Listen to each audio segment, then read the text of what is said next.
can you hear us? Yes, and Steve, can you hear us, Steve Flint? I can hear you. Can you hear me? Yep, great, thank you. All right. Madam Chair, we have, she gave the thumbs up. So, You can hear me? Right? yeah, I'm not sure why it's not showing up on the screen, but I'm not sure. Huh.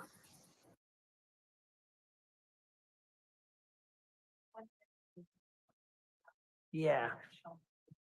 I don't know. Because I'm sure people, if they're not showing up there, and they're not showing up here, that people watching from home. They would see.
On the Zoom or not?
We're good, ma'am. Thank you. Okay, bye. All right, so you guys can see the, Yes, we can see the screen. awesome. All right, so we are ready. are ready to begin. I'm going to call the meeting to order. Quiet. I think your mic. It is on. Okay. You can hear it? Okay.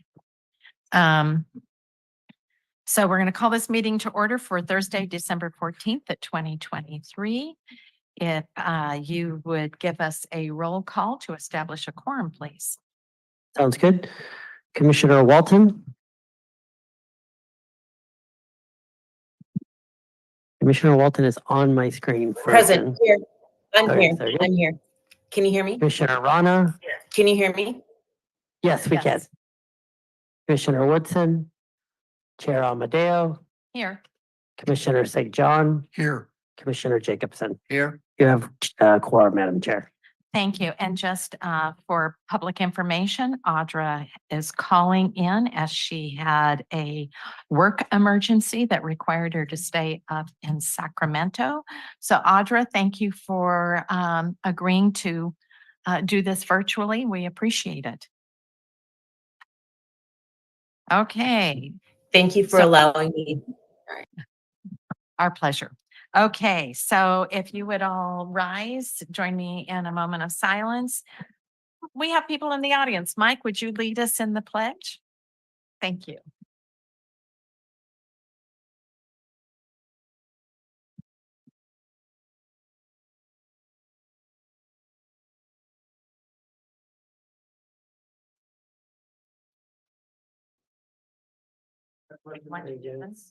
flag of the United States of America, to the republic for which it stands, one nation under God, indivisible, with liberty and justice for all. Thank you. Okay.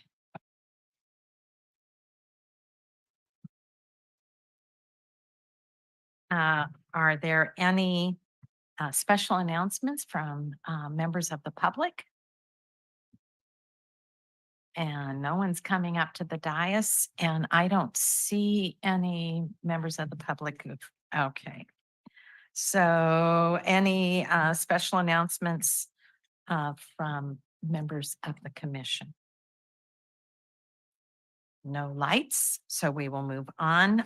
Any ex parte communication for quasi judicial matters? Do we have any quasi judicial? The item for the gas station is a quasi. Is a quasi, okay, so, do we have any? I would just say that it's been several years, but I should mention it, that, the Dunes project, Doug Young, he mentioned to me that they were very hopeful in getting a gas station at some point. That's all that I heard, but I felt like I should mention it anyway, that I did know that this was something they were looking for. Thank you, Madam Chair.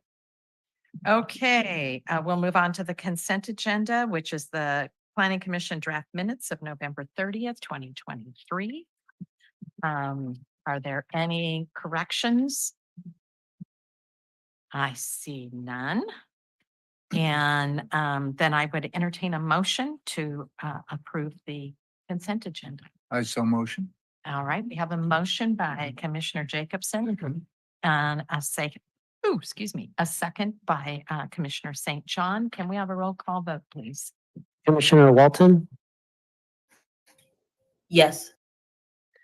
Commissioner Rana, Commissioner Woodson, Chair Amadeo, Yes. Commissioner St. John, Yes. Commissioner Jacobson. Yes. Motion passes. Great. Before we start on our public hearings, I will make an announcement that we will be breaking between the first public hearing and the second public hearing because this meeting is going extra long, so that commissioners can have a bite to eat before we move on to the second item. So first item, first public hearing, the Planning Commission will consider a motion to adopt a resolution of the Planning Commission for Site and Architectural Design Review Application number SAD 23-000009 for the development of a gas station, convenience store, and car wash at the corner of Del Monte, Boulevard and Imgen Parkway. Nice to know that Del Monte is going to continue all the way into South Marina. And the project planner is Bradley Evanson. So Steve Flint from RGS is covering for Brad tonight. All right, very good. So Steve, if you would do us the pleasure. Good evening, commissioners. Good to be talking with you. Yes, I'm Steve Flint, representing RGS in this project on behalf of the city of Marina. And tonight before you, we have a request, as was mentioned, for a site and development approval for a car wash, gas station, and convenience store located at the northwest corner of Del Monte Boulevard and Imgen Parkway within the Dunes Development Project area. Let's see. Just to start off, in terms of context, this project has been underway, was approved in 2005. The area that we're considering tonight is located in the far northern region of the specific plan boundary, north of Imgen Parkway, which is in this general area. Here's a close-up of the site itself. As you can see, within the project development area. We'll say next slide when you want to go to next slide, Steve. Oh, you got the control. Okay, Yeah. that's Mr. Sulu. You have control.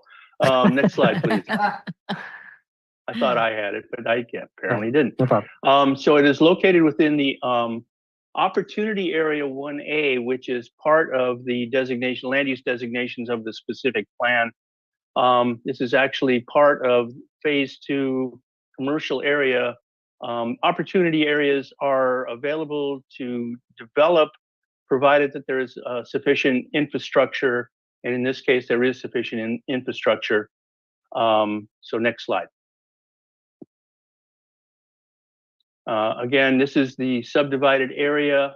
You can see parcel C is about 1.2 acres in size, surrounded by two other parcels west of Del Monte Boulevard, which is actually 2nd Avenue. Okay, next slide. Here's a view from the street to the site. It's under development. It's in for grading. Grading has taken place. All the barracks that were there at one point have been removed, and they're moving on to finish grading at this point. Next slide. Again, for context, this is the location. Future development in the area is proposed to be hotels and entertainment, which takes up a larger portion of the 10 plus acre site to the north and west. Okay, next slide, please. This is the site plan itself. And here it shows the location of the gas pump stations in the center, a car wash on the easterly side of the site. There are vacuum machines here, and a convenience store off to the westerly side of the project area. Okay, next slide, please. As I mentioned, there are 12 gas pumps and 29 parking spaces, in addition to, which includes 6 electrical vehicle charging stations. Okay, next slide. This gives you an idea of the architectural treatment to the exteriors. Convenience store, next slide. The car wash itself, next. The gas stations and canopy, next. Basically a standard gas station proposal. This shows you the color schemes, the stucco on the buildings, wood grains, stone veneer, metal cladding on the sides. Okay, next. So major issues, considerable amount of time was spent analyzing the actual traffic impacts generation of traffic itself is not that great from the project site, but it does have access from the north to Breakwater Street. There is no access along 2nd Avenue or Del Monte Boulevard as labeled here. And an issue was raised with access to Imgen Parkway. Staff had determined based on a traffic study that was done that their access should only be right in only and right out only through the gas station site itself. Earlier proposals had shown access in addition to the parking area to the proposed hotel to the west, and staff's recommendation was that that be limited. Okay, next slide.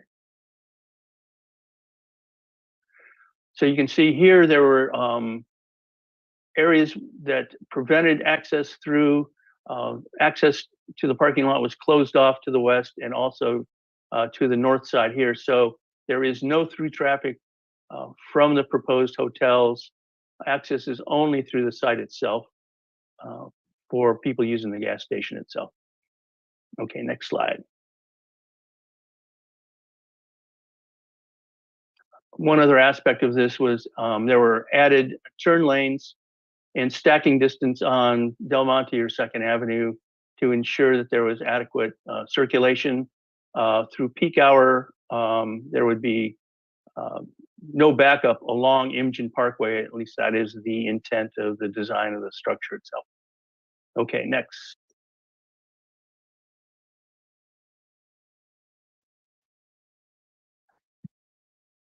Oh, might have missed one there.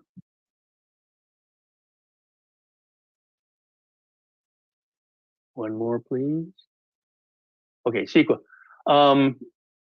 The environmental impact report that was prepared for the village's specific plan considered this site as mixed-use development, which is allows the uses that are proposed on the site itself, automobile service stations, car wash, and retail sales are all permitted uses within that land use designation. So the environmental impact report did not require any additional consideration, no additional mitigation measures, and it's all within the findings that were made based on the original CEQA determination. Okay, next slide.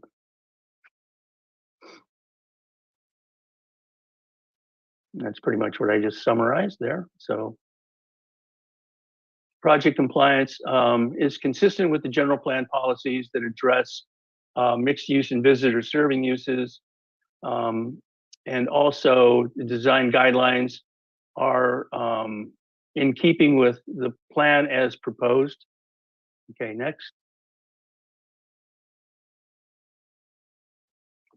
The findings that are required based on the site and architectural design review is that it will not be unsightly, undesirable, or obnoxious.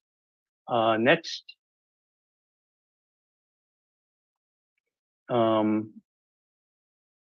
Will not limit the opportunity to obtain optimum use and value of the land. Otherwise, it adversely affect the general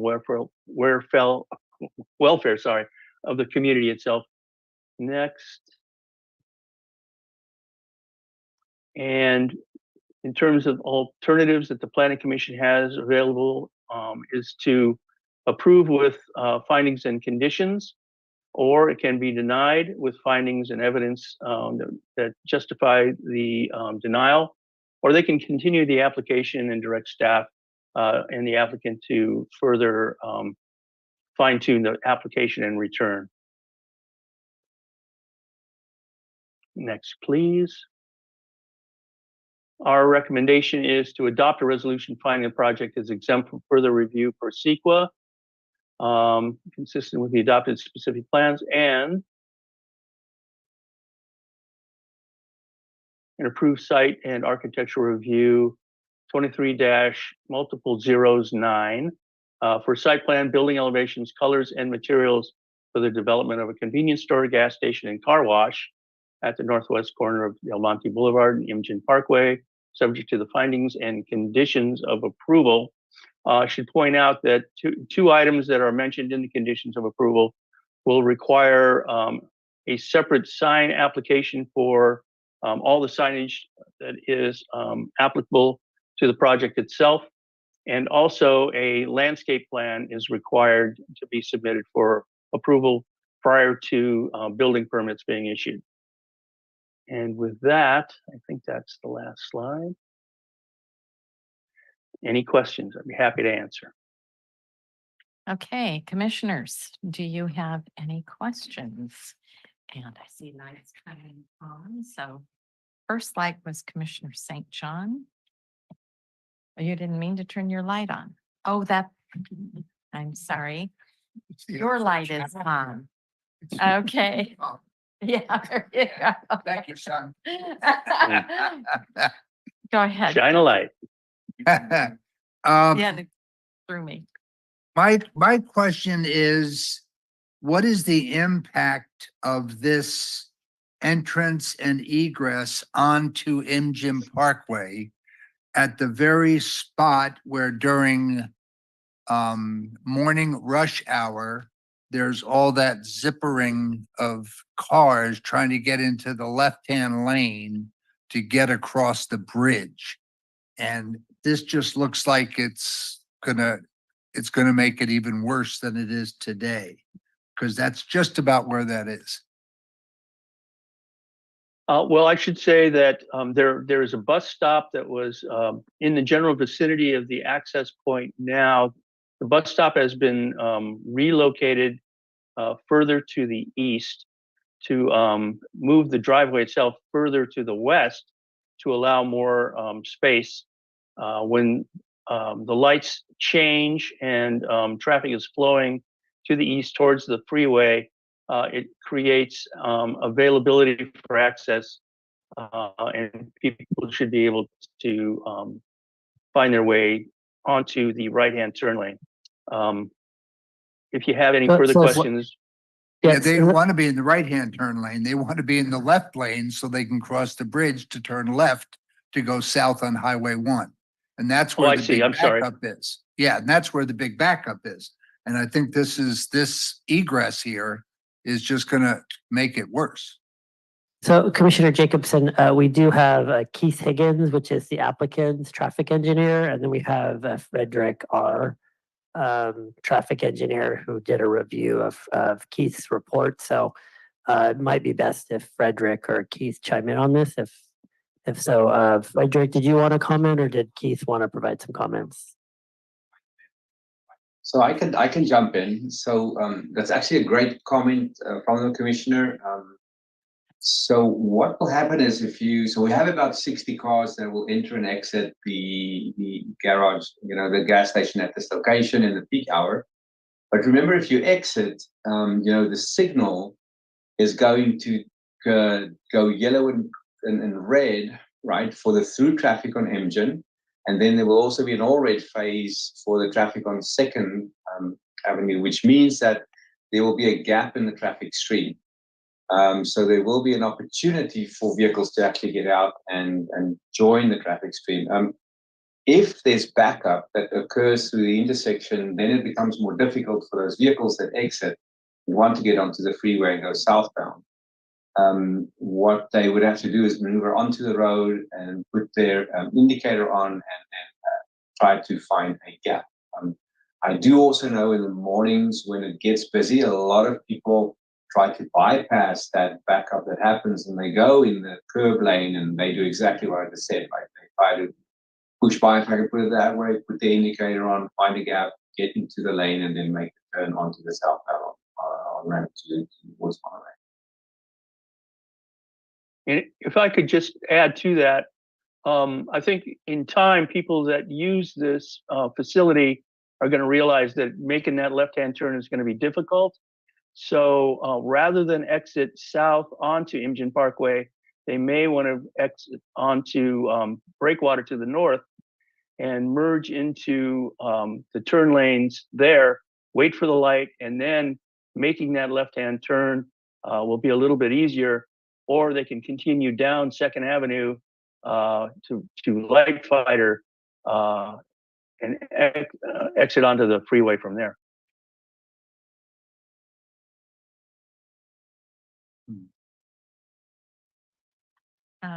Commissioner Jacobson, do you have other questions? No, but I don't think that's been resolved. Thank you. It's not resolved. Yeah, can you hear me? This is Keith Higgins. Yes, we can hear you. Thank you. Yeah, hi. And I did the traffic study that was submitted as part of the application.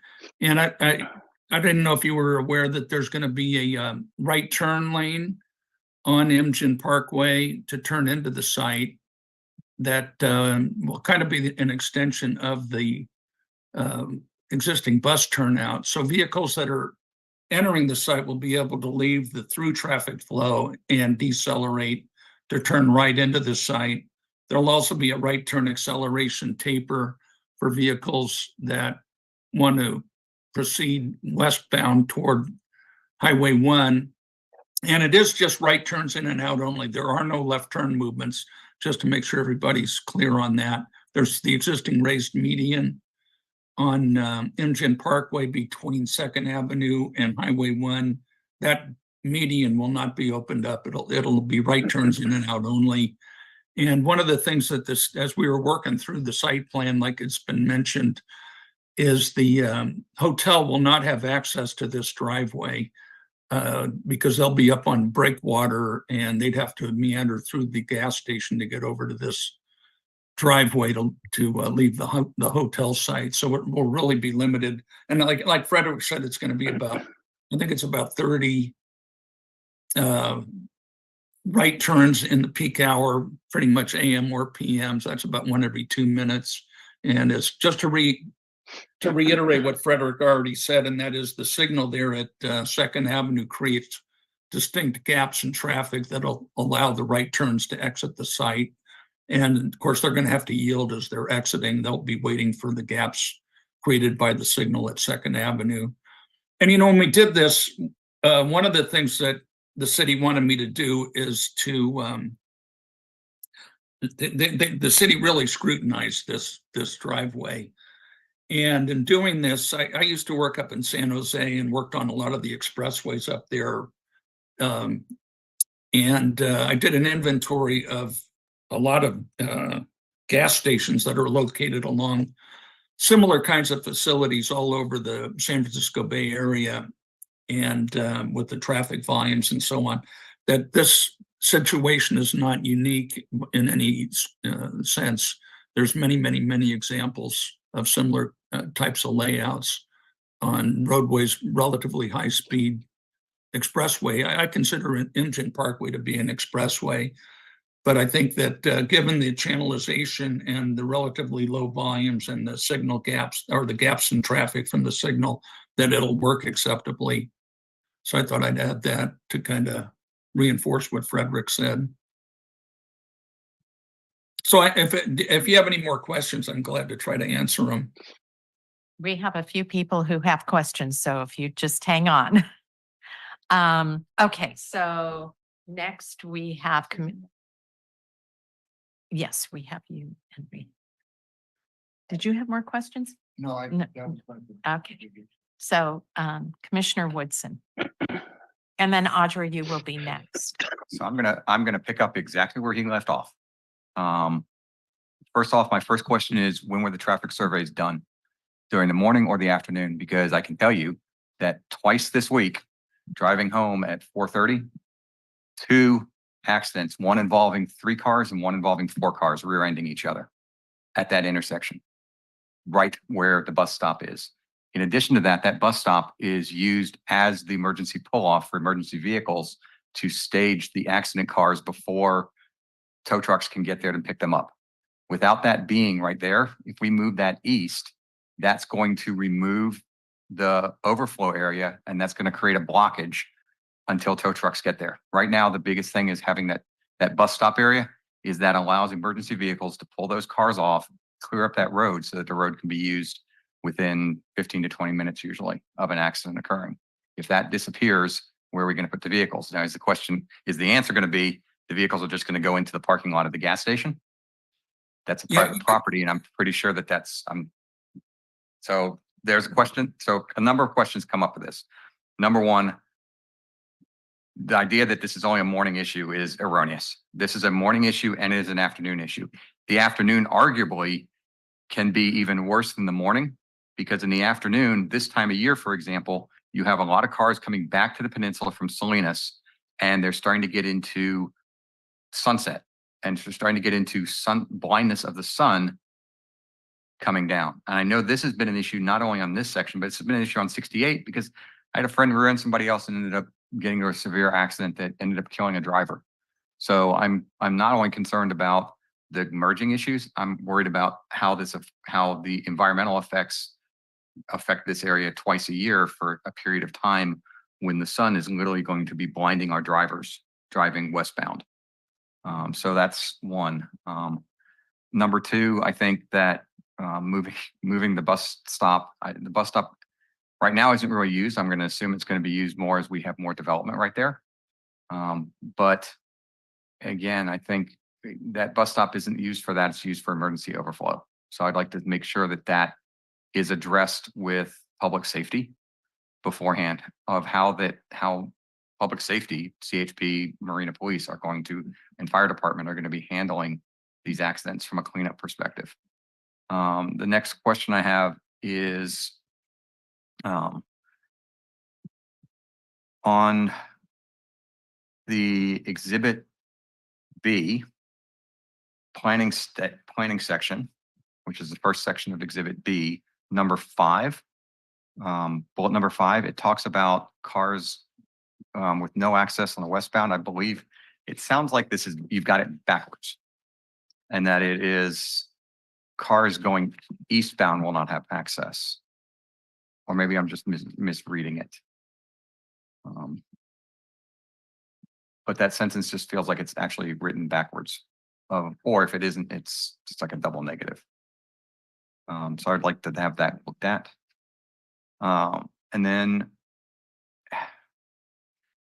the last thing I have is, and this is kind of a bigger question, I'm looking at the maps twofold, was the issue of LP tanks being stored on site. Most of the convenience stores in our area now have external LP storage. I didn't see that on the diagram. I may have missed it. So I'm curious, number one, are they going to have regular LP gas storage external to the store, the convenience store, number one? And number two, Chevron and Shell have both had a tendency sometimes to move towards having refillable LP tanks. And I'm curious about if that is a part of the long-term plan also to put that in.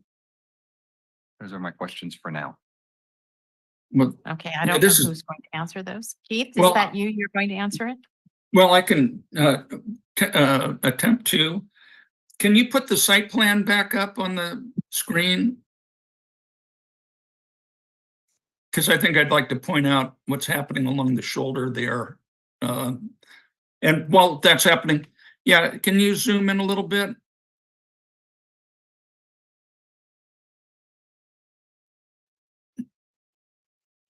And then go down to Imgen, yeah, right there. And you can see where the bus stop is, where the words Imgen Parkway are.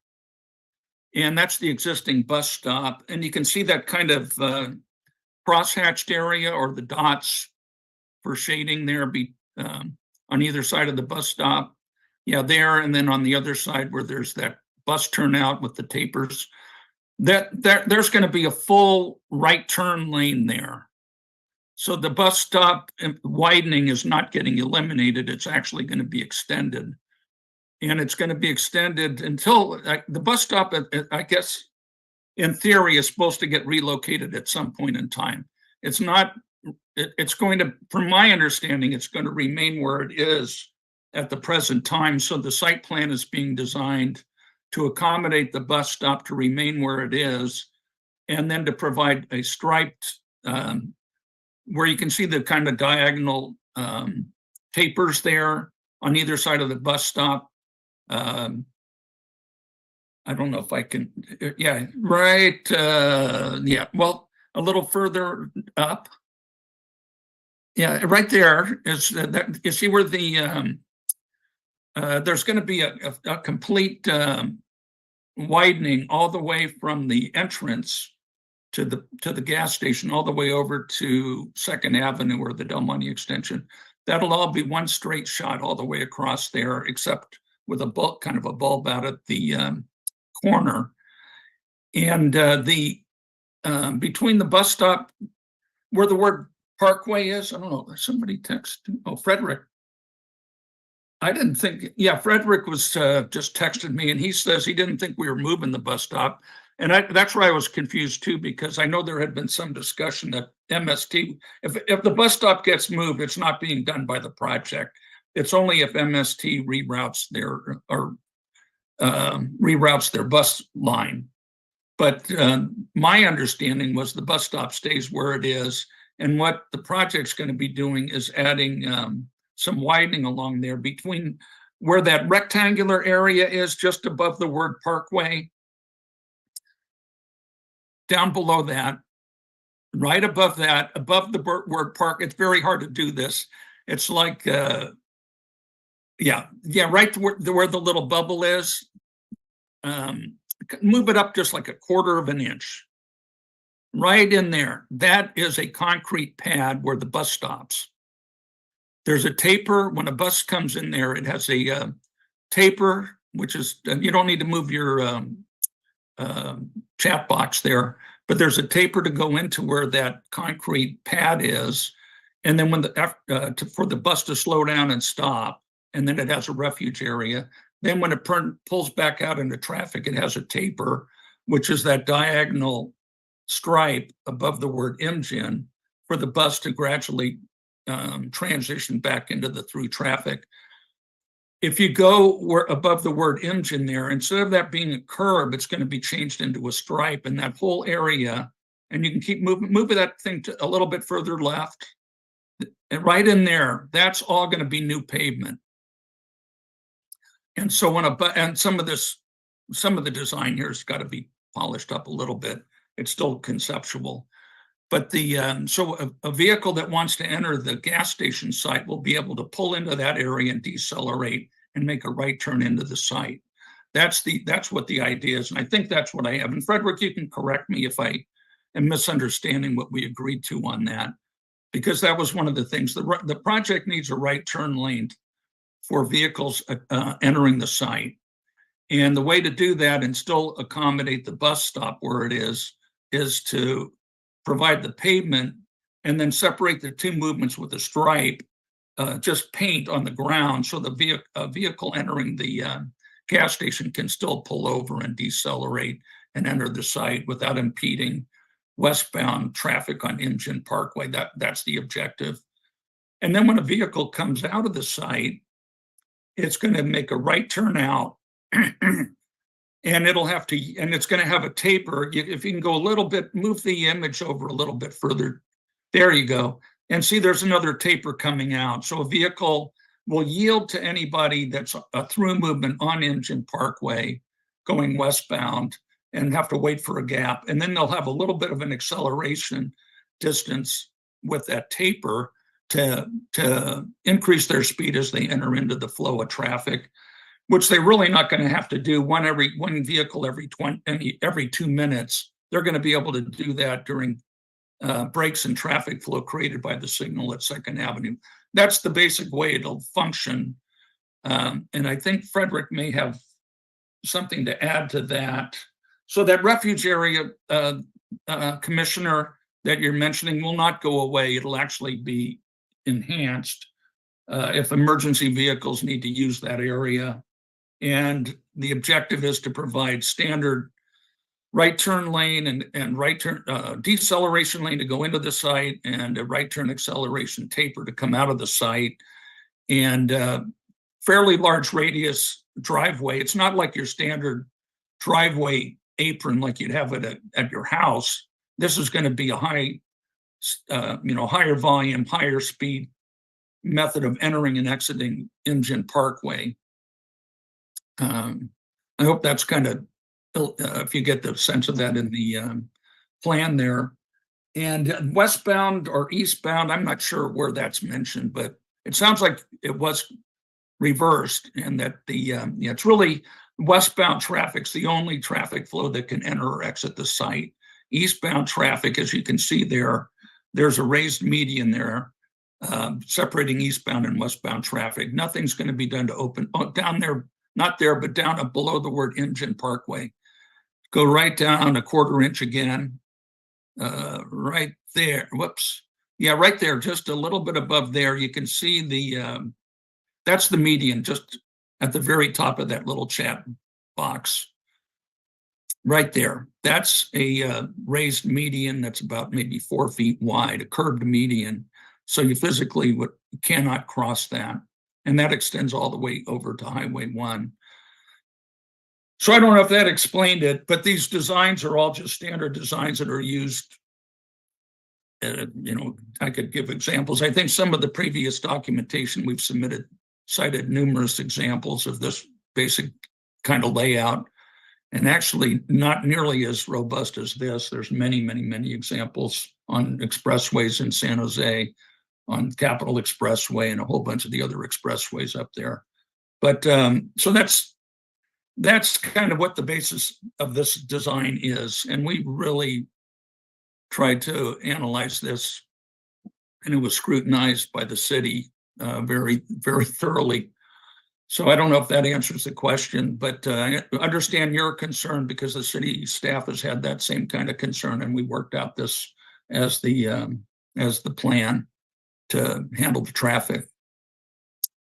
So, is there? I can maybe just add. So the Ord Market further east on Emgen has the same setup, right? There's a right turn in, right turn out pocket. It shows the right turn lane, and it has very much the same setup that we are recommending, what the applicant is recommending in this location. What was that one that you just cited? The Ord Market, right? The Shell station. They're at the corner of Emgen and Abrams. Yeah, I'm not going to go a philosophical argument that there's a big difference between the one lane divided at Ord Market and this. This is a very different situation. But specifically on I pulled up the wording for section 5, and it is: the final parking lot and landscaping plan shall be designed so as to prevent through traffic from accessing the exit driveway from the site to westbound Emgen Parkway. I think it's because you're not allowing the hotel traffic, but it is not clear in the wording that that's the hotel traffic that you're talking about. That's not going to have access to the gas station to be able to make the right turn out.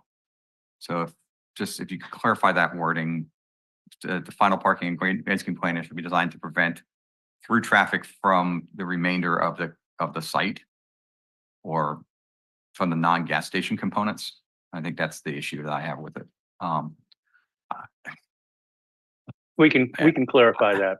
Yeah, I appreciate it. I mean, I think in the end, I'm very concerned about this. The ingress side, I'm not as concerned about as I am the egress.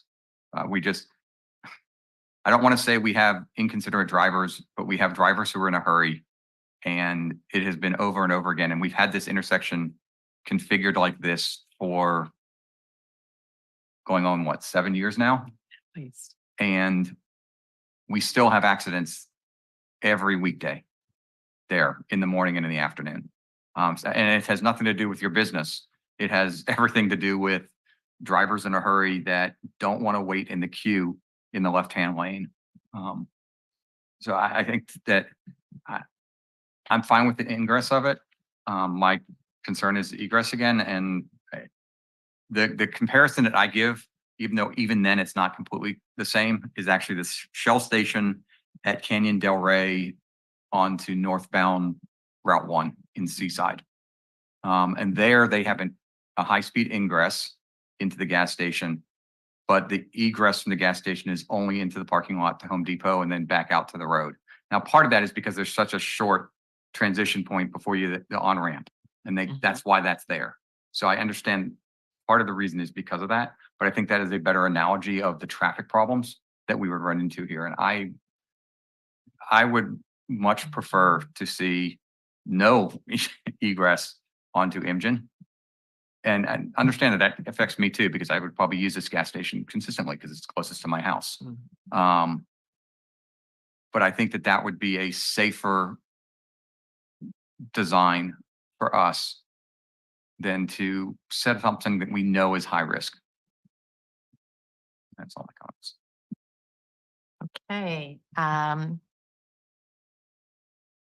Okay. Commissioner Walton. Thank you, Madam Chair. And thank you for pulling up the site plan. Is it possible? So I'm going to pick up right where Commissioner Woodson left off. Is it possible to put that site plan back up on the screen for me? That's actually what I was going to ask. And then you brought it up. So, and you answered a lot of questions. I just have a few more. I'm maybe I'm too tired to understand, but can you make it bigger at all? And also, is it possible to draw on it?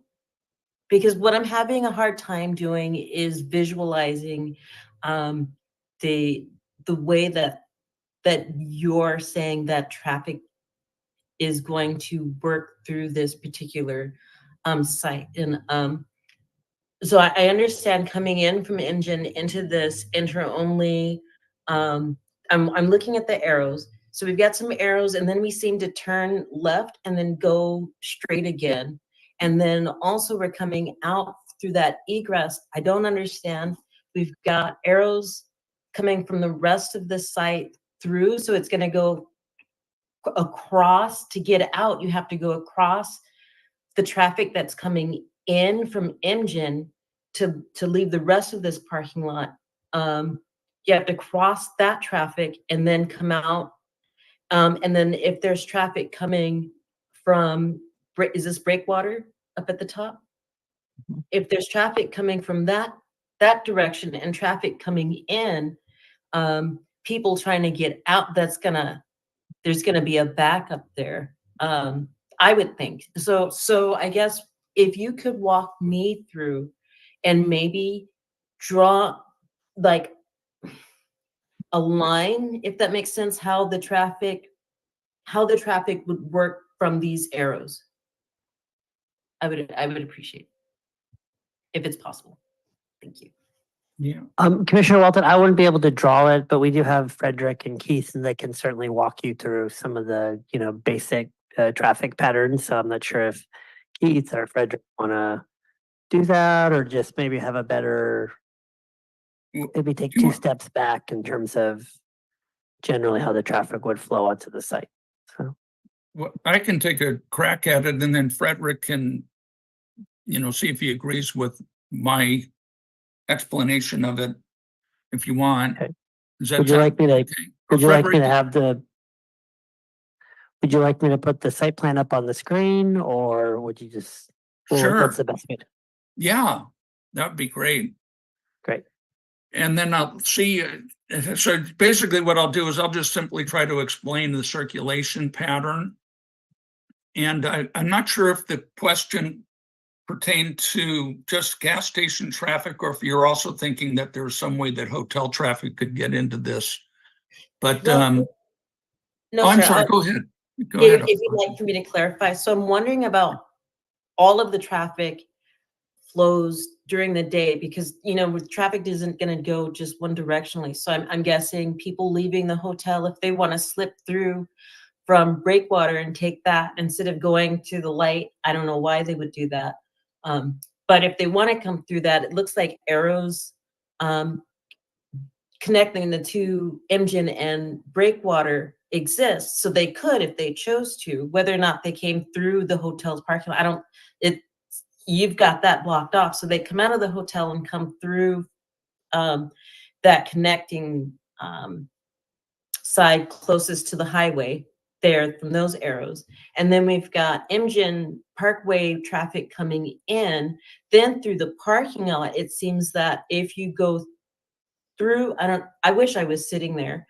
If you go and try to come out through this parking lot, you've got to cross the traffic coming in from engine and also the traffic leaving if it's coming from breakwater. I don't see where that particular line of exit only cars start, but Yeah, so thank you. Audra, maybe let's start with just the hotel and see if we can work that part out, and then we can go from there.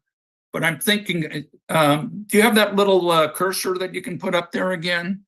With the So little I chat I do box? want to I do want to remind the audience and the commission that the hotel project is not on the agenda tonight. We really need to focus on the gas station. I think what And- she's concerned about, and she can correct me if I'm wrong, but it looks like hotel traffic can come out onto Imgen from the service station. That's And so- that is not correct. And that's not correct. So Yeah. if that No. can be explained Okay. where Yeah, they and would that's have what I'm to go. understanding too. It's like the future hotel, is this being designed that the future hotel can connect into this somehow? And so I just wanted to explain it, because now I'm seeing on the, what's, I think what Audra's saying on the graphic that is a little confusing, that might help. If you can put that back up there again. Sure.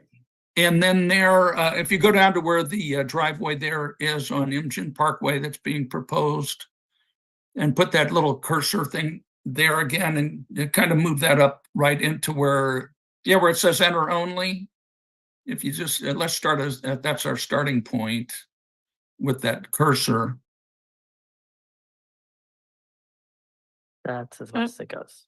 Yeah, and you could probably close that toolbox on the, X out that toolbox on the left-hand side, on maybe on both sides. Yeah, and then the one on the other side too might help. Yeah. So then moving that little chat box right over to where it says enter only on the driveway. Enter only. Yeah, right there. Oh, right here. there. Oh, okay, sorry. Yeah, now go straight up. And then you get to Whoop. that green area. And then go just a little bit to the left. See those arrows? Those should be taken off the plan, because that looks like people can drive through there, but it's closed off. You cannot drive through there. That's a landscape. That whole green area just to the below there, that whole thing is a raised landscape area. So you physically cannot drive from the hotel parking lot directly to this driveway. You're supposed to go all the way around, but somebody could come down there and they could come back in.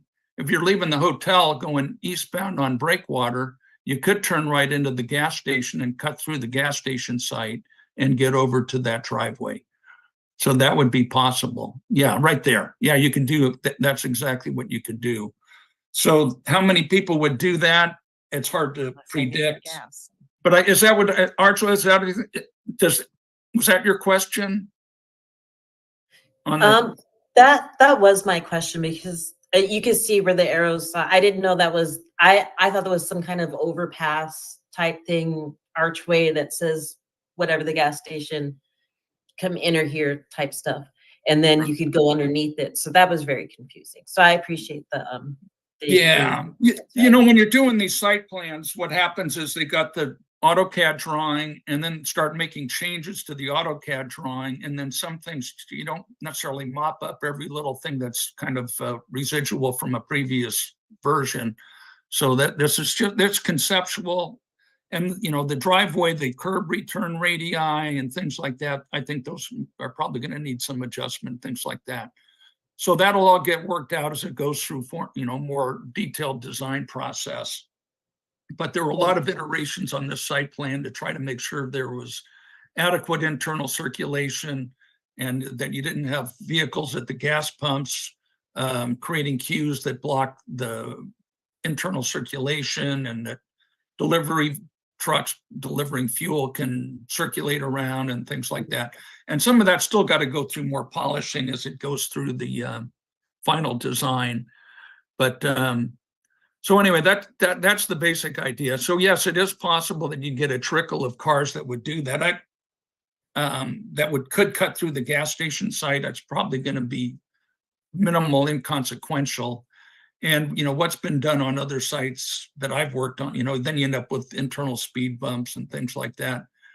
And I've worked on projects where you got a shopping center next to another shopping center. They have driveways connected, and then one shopping center doesn't like the guys cutting through their shopping center. These kind of little turf battles happen all the time. So the gas station people will not want people cutting through their site. There's no question about that. So they're going to definitely not be promoting that happening because that messes up their operation. So yeah, they want to keep the hotel traffic out on breakwater and out on the public street and not messing up their gas station operation. So, but it is possible that you get some trickle of that happening. But that's basically the way. So Audra, did you have anything else? I don't know if that No, answered sir, it. you answered that thoroughly. I sure appreciate you. Thank you. Sure. Okay, so we have one more question from Commissioner St. John. Thank you, Chair Amadeo. I would like to just follow up for Commissioner Woodson's concern, and that is basically related to safety and the demonstrated habits of the drivers that use the Imshin Parkway going west in front of this site. And so I would propose that the exit onto Imshin be eliminated. And the entrance is fine. And the only exit would be to Breakwater, or what, Yeah, that's break. the new street to the north. And that would eliminate, that would be a safer exit for all concerned, because it would force all the drivers exiting that area from the hotel, from the service station, et cetera, all of them to use the controlled traffic light for their egress and entrance onto Imshin. Anyway, I think I would propose that be a condition for approval. If that's proper, if that can be proper. Guido, can we do that as a condition of approval as opposed to having to have this come back? Well, so the applicant's still here. We would have to either work that out today with the applicant if they're agreeable to that, or we would have to go back and work with Keith and the applicant and Frederick to see if that's a viable solution, because we as a city, we wouldn't want to impose a condition that is well, there has to be some type of nexus and reasonable and whatnot. So Right. so we can certainly talk through that today.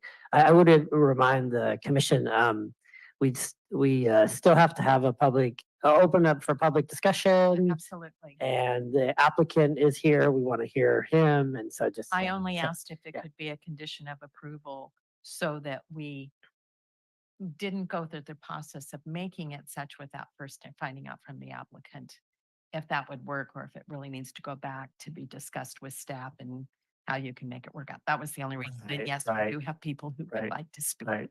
So. I also have a question, and then I see you have another one. Okay. Regarding the interior circulation. And my question is in regards to access to the car wash. I would note on this drawing that if you're coming from the entrance off of Imshin and you turn right, and I'm assuming those are parking stalls, I can't read anything. But when you get up to where you're going to access the car wash, it splits into 2 lanes with 2 cashier cages. And then when you go around the corner, one of those lanes just goes off towards the gas pumps, and the other one goes to the service station. And that seems the second lane that ends up turning, making a U-turn inside there actually seems counterintuitive when they could come in and they have this huge circulation area immediately to the north surrounding the service station where they would access, they wouldn't have to go through this pay area in advance of getting their gas. I'm just not understanding what that whole, so I understand for the car wash, but I don't understand the cashier cage and then making a right turn, because I suspect most people will pay at the pump, and that if they needed to pay otherwise, they would walk into the convenience store to pay. That's the way, my understanding is that's the way most combinations like this work, that all the in-person exchanges happen inside the convenience store. So if you can explain that circulation, what that's supposed to do and why there are 2 lanes, I'm not sure I understand what the purpose is. Well, can you guys hear me? This is Keith Higgins. Yes. And Yes. I can answer that, but I don't know if the architect or developer prefers to answer this regarding the car wash operation. But I could explain it if they want me to, but I'm going to defer to other members of the development team that are going to be the operators of this. Let me clarify my question before anybody answers. I know other car washes will use 2 lanes for paying and then a single lane to go through the car wash. What I don't understand is that giant U-turn around the trash receptacles. That's the part I don't get. Oh, okay. Well, that's only if somebody gets all the way down there and decides they don't want to go through the car wash. It's just a bailout lane. That's my understanding. Except So- they've already gone through the cashier. Well, That's- well, they might have got to the cashier and then they decided for some reason they don't want to go through, and then they just let them go. But yeah. And remember, is that car correct? washes break down, right? So if you go look at a True. few other car washes, there will always be an exit lane. Right? So if the vehicles are in line already, the car wash breaks down, they can't get out. So that's sort of an escape route, right, to get out of the waiting line. And that's really the only function of it. Okay. Thank you. That was, we're not talking about signage, correct? That would be a separate permit. Okay, Yeah, because so- it was in here and I did Right. have a question about it. So I will hold off till it comes back for signage later. So that would be a staff level approval. So Oh, then can I make a comment on it just for staff's benefit that what Sure, I'm concerned sure. about? I'm not at all concerned about the 2 monument signs. Those look like they were within the sign guidelines, both for the specific plan and for our general sign ordinance. But the pole sign that goes 34 feet up in the air, that had me very concerned because we are in a scenic highway corridor. It doesn't fit in with anything that I remember being approved for the specific plan for University Village's specific plan, or fitting in with our sign ordinance. I believe we have a height limit of 14 feet. Might be slightly, but we don't have anything that's on a pole. I'm not 34 really feet up. prepared to talk about the signage today. We didn't, Okay. but we can certainly take a look at that one. When the time comes, Yeah, yes. yeah. Since it won't come back to us, I just wanted to raise my concern. about Thank you. Thank you. that. Okay. Okay, any other questions before we move out to the public? Did you have one more question? No, okay. So we'll move out to the public. Do we have any public on that have phoned in? 1 second.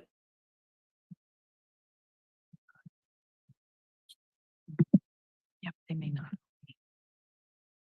We have 2 potential members Of of the the public. public, Doug Yount and Nix Hoda. And before we go to them, I would like to ask the applicant if he has anything he would like to say. I think it's appropriate to hear from him first. So, Mr. Dodwell. Oh, your mic is not on. My name is Harvey Dadwal. I'm living in this community about 29 years. I lived in Marina. My kids, both my kids went to school here, Marina, Del Mar, and Los Orblas. And as you know, I built Spring Hill Suite, and now the second hotel is on the way to open next month. So yeah, I heard the concerns about the exit on the Imogen from the gas station. So one thing I'd like to mention, there's a stop sign. So when the customer who will exit on the Imogen, they have the stop sign. First, they have to see what kind of traffic is coming. So they just can't just leave. That I seen was not responded by anyone. So one thing that's I like to add. So, and I think Keith has already answered your question, but there's the exit lane. Suppose there's a 2-lane, people can go in just to like make it easy to people go in and not make a long line for the car wash. So it's a two lanes to enter. And there's also a pay station both sides. So it's easy to like, and somebody suppose get like change his mind or something, they can exit right from there. Because there won't be all the people will have a gas. Might some people will just come for the car wash. So that's why it's separate. They don't have to go to the convenience store or the gas station pump to pay. So if there's any other questions, yeah, I'm here to answer. I don't see any lights and I don't see anybody waving at me. So Thank you. thank you, Mr. Dodwell. Okay. So do we have any first from attendees that are here on Zoom? If you would like to make any comments, would you please raise your hand so you can be recognized? And, oh, Mr. Yant. I see your hand is raised. Great. Thank you, Chair Amadeo and members of the commission for the opportunity to address the commission tonight. Just want to support this effort of Mr. Dodwell moving forward with a gas station and car wash in this location. It's much needed. It's one of the land uses in this area of South Marina that our residents at the dunes and others constantly ask about. And as you know, there's a significant commuter pattern from Salinas to Monterey through the Imogen, what they call the Marina Salinas corridor on Imogen Parkway. And this has an added benefit of a gas station coming in here, providing additional sales tax to the city of Marina for much needed services. So there is a fiscal benefit here, in addition to a community benefit of having convenience for commuters relative to this gas station services, as well as the residents of the dunes. So just want to encourage the commission to move forward with this item for this evening, and so that Mr. Dodwell can continue in his development. Thank you. Thank you, Mr. Yant. We have no other hands raised for the Zoom callers. So members of the public, would any members of the public like to comment on this item? Oh, we have visitors and no comments. Must have covered all the bases. Okay, so we're going to therefore close the public hearing and come back to the dais for any further discussion or a motion. Okay, we have some discussion from Commissioner Woodson. Thank you. So I am gonna reiterate that even though Chairman Amadeo has raised the issue of signs and it's not being on the agenda at this point because it'll come back to us, that really there are two things that I would like to add as comment to that, that from a staff perspective, when you get to this point, lighting here, I want to make sure that we are addressing the dark skies initiative for lighting overall. That has been a big button issue for the city council that I completely concur with. So I want to, it's hard to tell in the drawings that what type of lighting is being used. So I want to make sure that it does comply with that, because that is something we've been trying to incorporate across the city. And then kind of at the bigger point on the signage, I agree with her that from a staffing perspective, when we get to that, because it is part of this overarching design and it is a gas station off the highway, that we are not, even though Route 1 is a state highway, putting in a large sign that you can see from the highway is nice, but it does not fit our community. It does not fit that area. And that, again, the monument signs, I agree with the chair that the monument signs are fine. I think they're very appropriate. And they fit the overall design, low-key design that we've had across all the architectural pieces in the area, including the hotels that you have put in.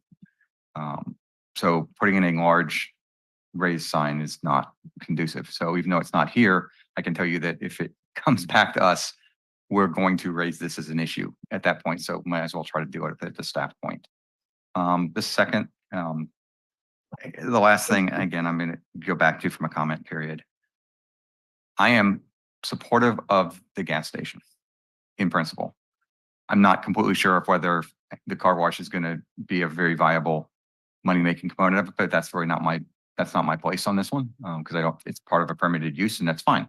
It's up to the business owner to what they think is going to make money. We just put in a huge car wash across town. But I do, again, have significant reservations on the egress onto Imgen. That if we had a replacement for the bridge and we knew Caltrans was going to fix that in 10 years, then I might see it differently.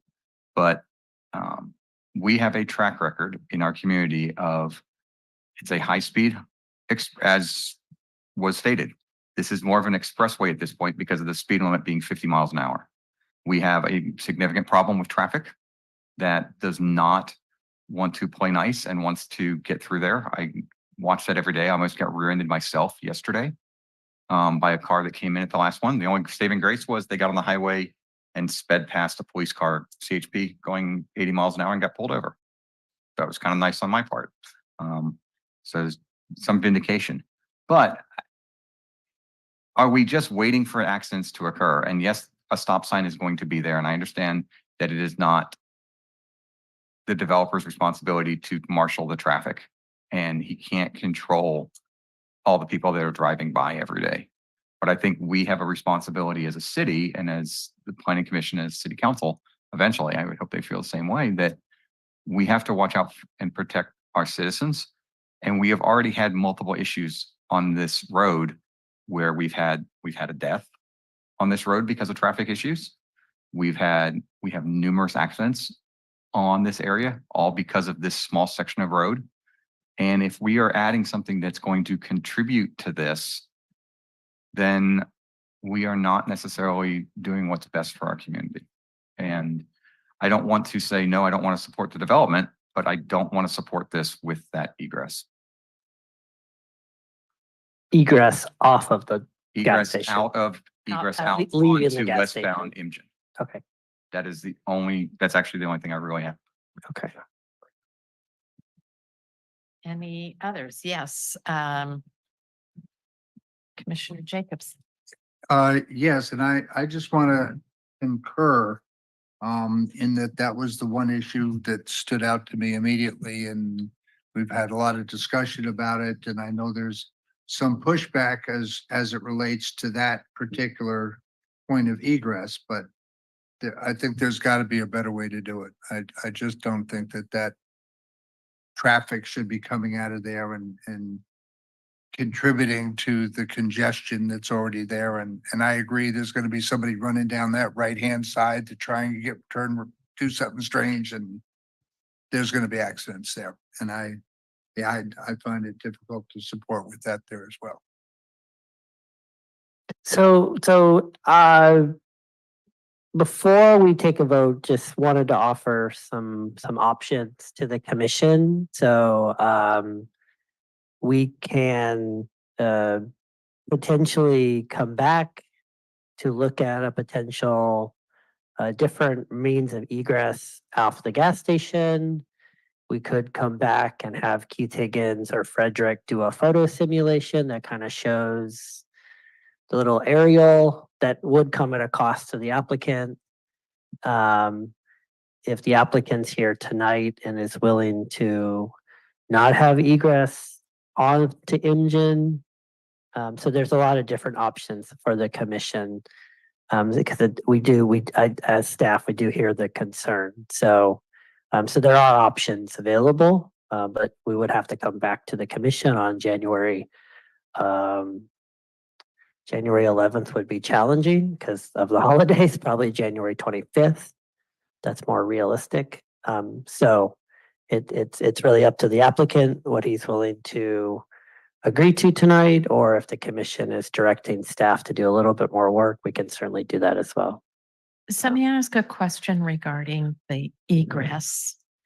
We're all concerned, there's an area when you exit that was discussed that would be, I'm going to call it a merging lane. So it's not just jumping out into traffic, it's jumping into a merging lane. I would like to know how, because I can't read it. I'm sorry, I can't read fine print. So I would like to know how many feet we're talking about. So is it a total of 55 feet that is merging area? Is it more than that? Is it less than that? Because that makes a difference. It's not just jumping out into the traffic, it's going into a merging area. But is it enough distance where someone can get up to a safe speed to merge in? And that's my question. And it's probably the traffic. Yeah, it's more for the traffic guys. Yeah. If we want to direct that to them. I would. So that's the question, Keith or Frederick. How Sure. much kind of on ramping do they really have to get back up to full speed or a moderate speed to get back on Imgen? Yeah, Frederick, did you want to do that, or you want me to take a talk first and then let you just decide if you agree or, Sure. or whatever? Yeah, so we can see here on the graphic, right, that we have 55 feet. And so we have two things that happen, right?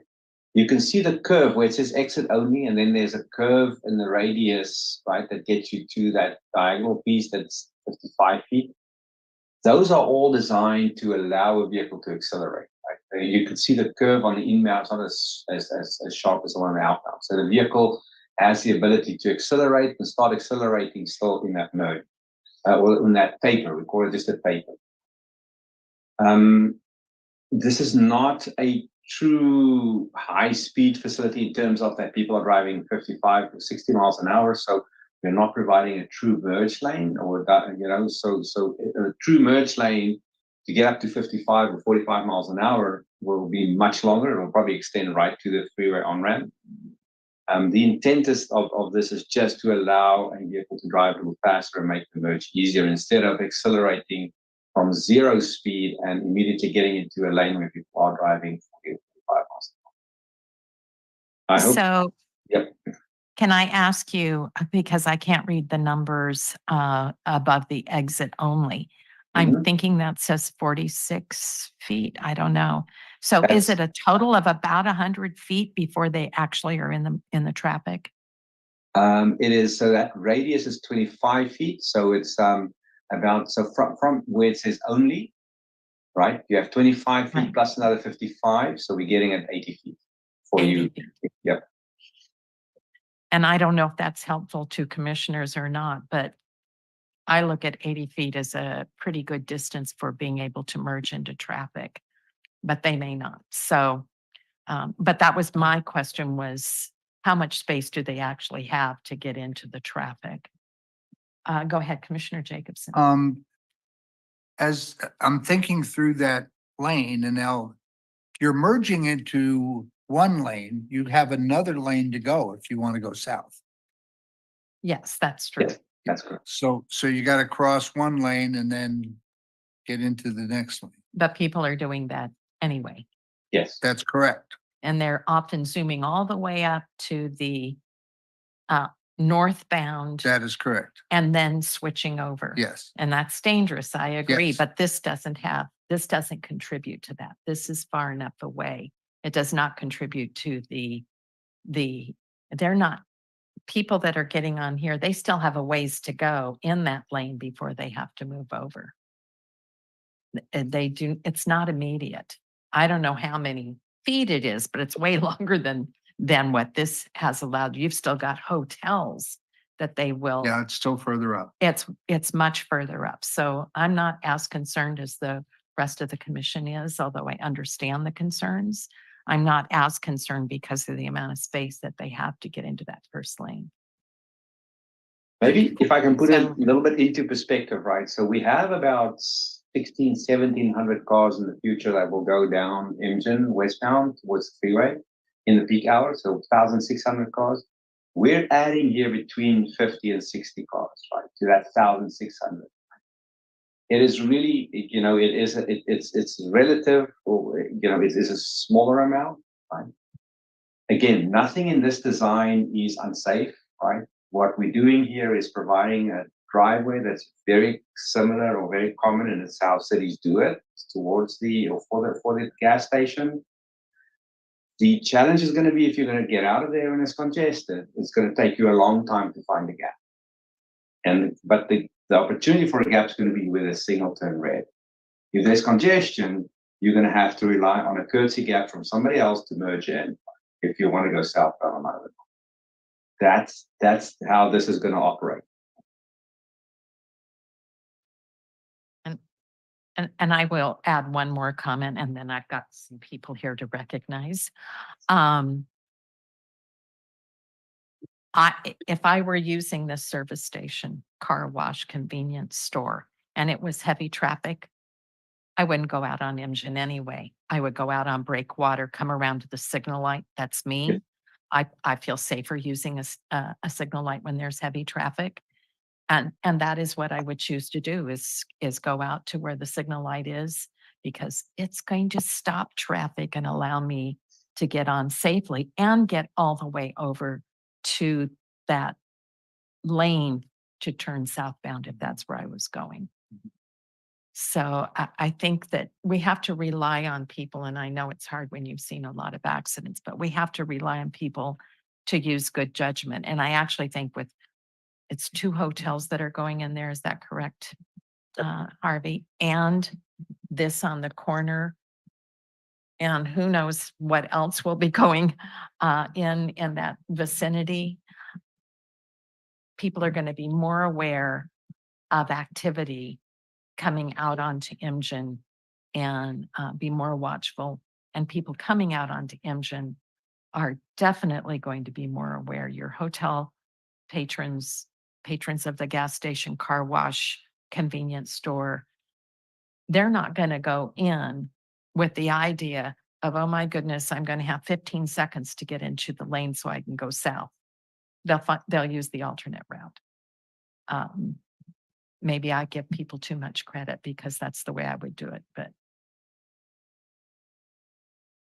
that is the way I would do it. So Commissioner St. John, your light is on, and Commissioner Jacobson, yours is now off. Commissioner St. John, do you have? Yes, thank you. I just want some clarification on the next steps. Right now, tonight's step is for the commission to vote on. So what's before the commission tonight is a design review permit for the gas station, the car wash. It's just a permit to build the structures. The signage is not before the commission tonight. That is a staff level approval. We did hear the concerns about the height. I will certainly take a look at that. So that is what is before the commission tonight. So there are a couple options. The commission can vote on the item tonight. The commission can direct staff to work with the applicant. And what I'm suggesting is to have the applicant come back with I don't know exactly, Frederick knows the term of the software, but there's a traffic visualization. It shows you the little car going to the intersection just to show generally the patterns of the traffic. And then looking at potentially eliminating the entrance, the exit from the gas station on the engine, if that's agreeable to the applicant. We would have to work with the applicant on that and see if that's even a feasible gas station. Because I'm not in the gas station business. We'd have to work with the applicant if that's just not a viable option, then we would have to report that out. So those are all the options for the commission tonight. So Yeah, okay. and because of the holidays, we would have to probably have this January 25th, so the consultant team and staff can have adequate time to work with the applicant. So Just one additional observation for a major used filling station is Costco down the road. mhm, And the original design for the Costco egress and entrance was a side street, was one entrance and egress, and the main street. And the main street was closed off. It's now just a fence to barricade mhm, because that, I don't know all the history, but I'm sure it caused enough accidents and congestion that they decided it was better to, use the side street entrance and exit only. Now, we're faced here with a side street entrance and exit and a main street entrance and exit.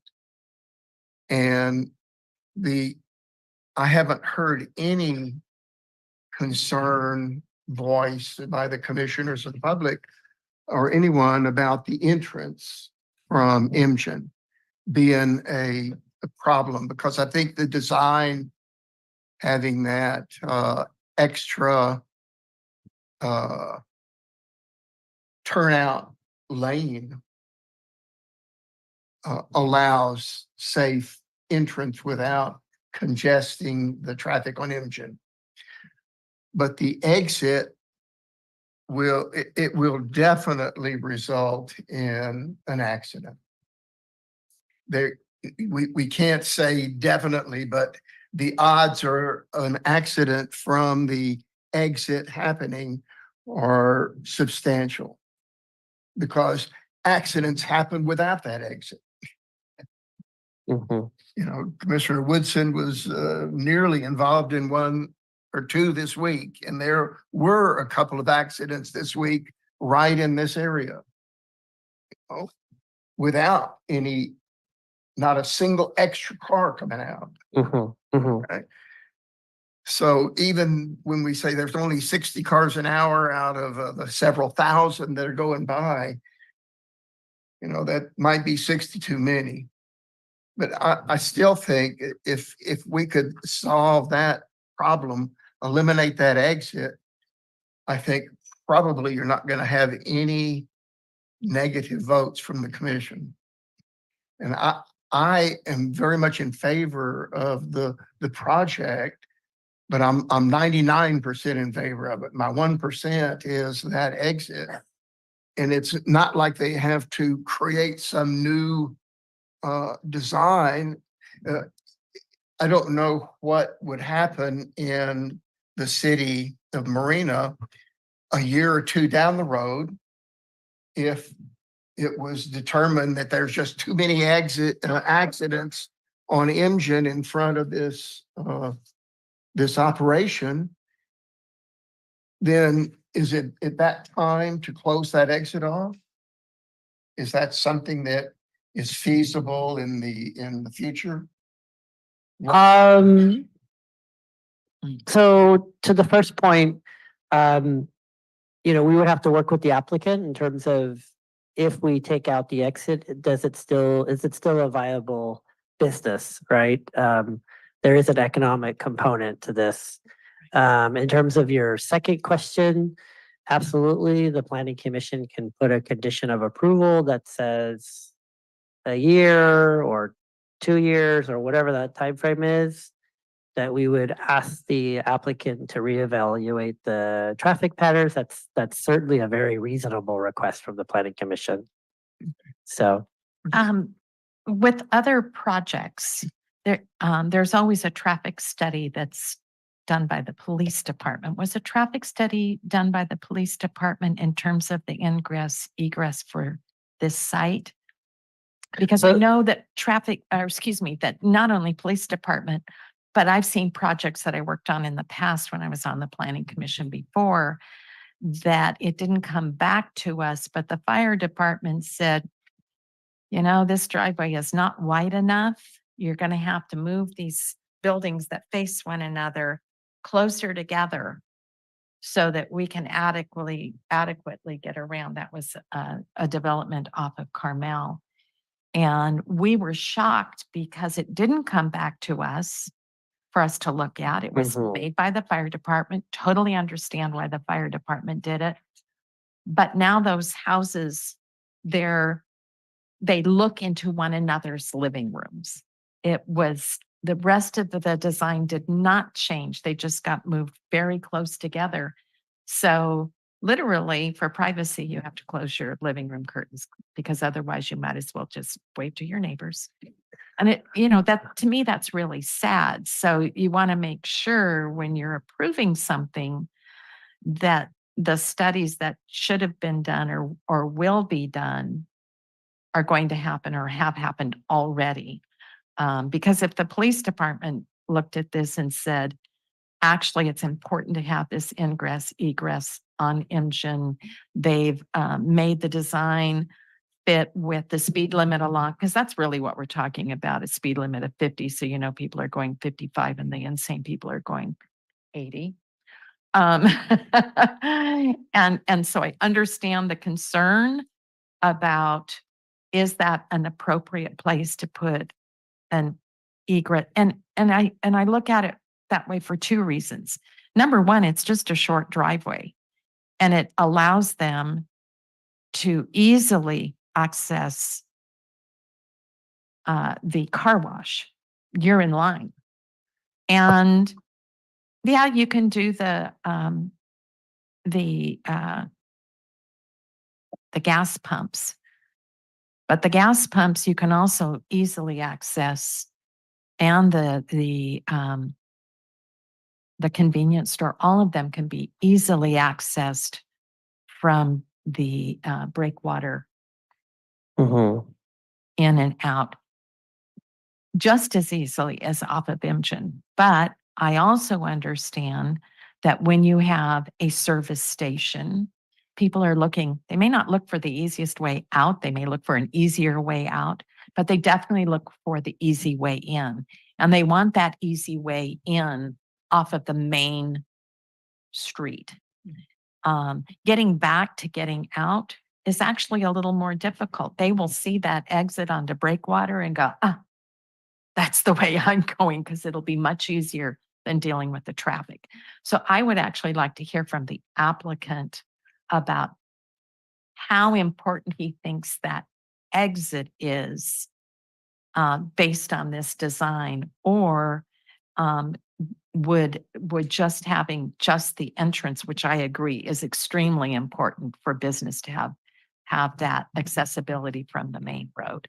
So if I can ask- before I wanted to address the first, so a traffic study was prepared. Oh, good. Keith Higgins was the preparer. I don't see, he might have, not sure where exactly he is. He is on the call. Actually, he is on the call. Okay. And Frederick is he's from Kimley Horn, and Okay. Frederick peer reviewed it for so that we could validate the findings from Mr. Higgins. And then to your second question, so the fire department and police department and all departments get 2 bites at the apple for all these major projects. During the planning phase, there's more conceptual architectural designs, and then there's more detailed construction drawings, and then not it's not infrequent that during the building phase, when we have more detailed drawings, that other departments will say, hey, I have a concern here. If it's a significant change, generally would come back to commission. If it's just a life safety, fire code compliance issue, that's just done at a staff level. So kind of depends on a case by case basis. But you wanted to ask I the. would yeah, really like so- Harvey to come and talk about how he feels it would impact his business if the egress part of that was eliminated and they could only go out onto breakwater. Thanks for giving me the opportunity to explain. Yes, it does affect, because people always look for easy in and out. And I mean, I will request if the commission approves the project as is, but also have the power, city have the power to come back, give me few years. If there's any issues, any accidents or something happens and the city have a concern, yes, I will cooperate with that and then we can close the egress. But I think at least right now, I should have a chance. Chance should be given. I believe it will make it easy for the people because if all the traffic go through the Del Monte, breakwater and then Del Monte, there will be also a congestion. But this way people have the choice to go. They have two exits. So I think it will be very easy for the people as well. So that's why this is my request that if it get approved today, but then commission does have the power if there is a concern. And I will cooperate definitely. I'm building more hotels, and I mean I live in this community. I'm also concerned in that, like a commissioner's concern as well. Thank you very much. Thank you.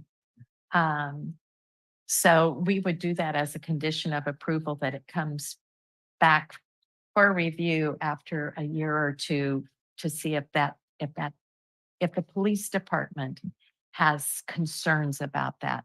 Yeah, I egress. mean, it can be crafted by the commission a number of ways. It can be done that after a year, a revised traffic impact report is prepared and reviewed by staff.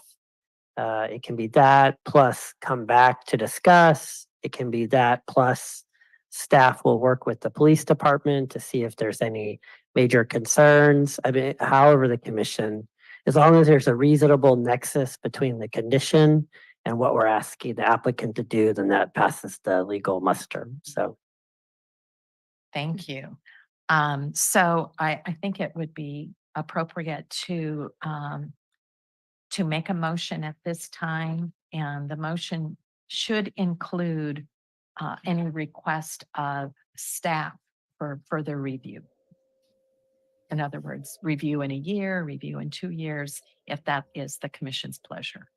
So we don't have to say that, we'll just. No, it does need to be in the motion. Madam Sure. Chair, Sure. Madam Chair. Yes, yes, Before you call the question, can I just ask one more? absolutely. I I appreciate did you. not see your hand up, so that's That's why I called just before the question was called. Thank you. I appreciate it. I'll be brief, I think. I just wanted to know if you could help me to visualize how far Second Street, and I'm not quite sure if the light exists already or if it's going to be built at Second Street. And if you can show me how far from Second Street the entrance is, and the exit, I think I would be quite satisfied to know that there is enough time and that 2-minute light change would give a wide enough so people could get in and out safely. But I just don't know where second, I can't visualize it. So if it's possible to show me where second is Mr. relative. Flint, would you like to answer that question? I can pull up the second app. That's fine. Yeah. Maybe, I think, if you think about the sign for the signboards for the dunes, Commissioner Walton, that are currently sitting up there, the advertising signs that are right across from where Fora used to be, kind of an open space where they're doing the construction. It's literally the gas station is going to go right on that corner. where currently the signs advertising the dunes are. So, and then where's Second Street? From Second there? Street is, It's the signal light before it. do you know where the construction track is That's That's blocked the off one right that now? you go into Target? That's Second Street? That's Yes, Second- and yes, it's that's- Second Avenue, it's not Second Second Avenue. Oh, Street. I'm sorry, Second Second Avenue. Avenue. Thank you for the That's all correction. right. Yep. Everybody gets them backwards. Yeah, it's literally right across the street from it. It's as you go up that hill. Okay, And it's where so, the construction entrance is right now. so you have to go across Second Avenue is the light, and then you're gonna go straight into after you accelerate, you're gonna go straight into the gas station? Or it's further down? How much No, it's- acceleration? So I guess this is the question. How fast do you think people will be driving after leaving Second Avenue before they turn? Does that make sense? Because I think that kind of makes, so coming in, you have to slow down to turn. And you have the merging lane to do that. So you slow a little bit, but people can keep going 50, 80,000 miles because that's what they do right there on Engine. But because of that Second Avenue, they've got to stop and then begin to accelerate again. So I can't imagine they'd be going too fast between Second and Engine. I could be very wrong, but is where the cursor is that where the cursor was? Is that where the gas station is? Can you put the cursor on the gas station for me? It's the cursor bottom, right at the corner of Imjin and Second Avenue. That they'd is be the coming corner from- where it will be.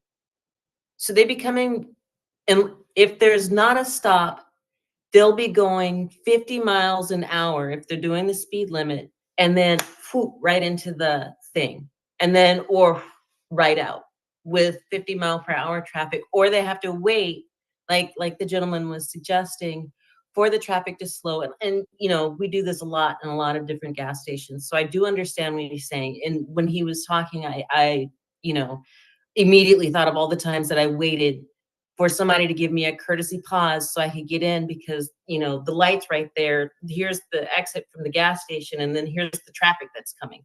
So I do understand that, but that's my only concern is like with respect to how fast people would be going. If there is the stoplight, then that's a nice, beautiful gap. If it's not, or the stoplight is on, if it's green, then they're going to be speeding right past there with their mind that they're going straight to the highway. And also, especially if it's about to turn red.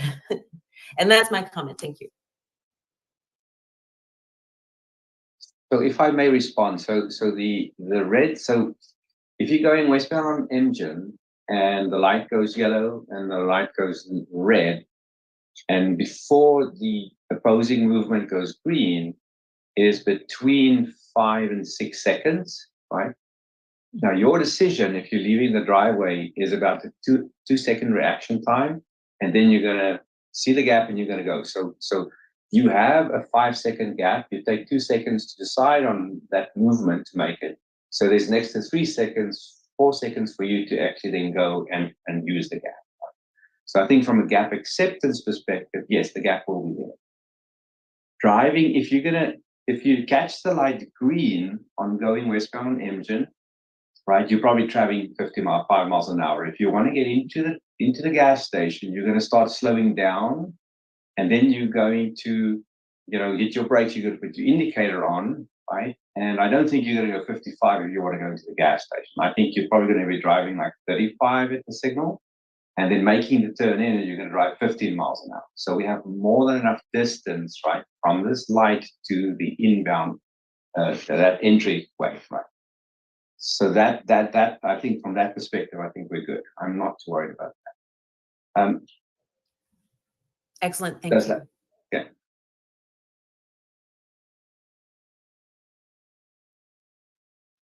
Yeah. Serene, Hey, the issue about the gas station, I think everyone agrees that it's a very suitable location and that area needs, so there's no dispute on that.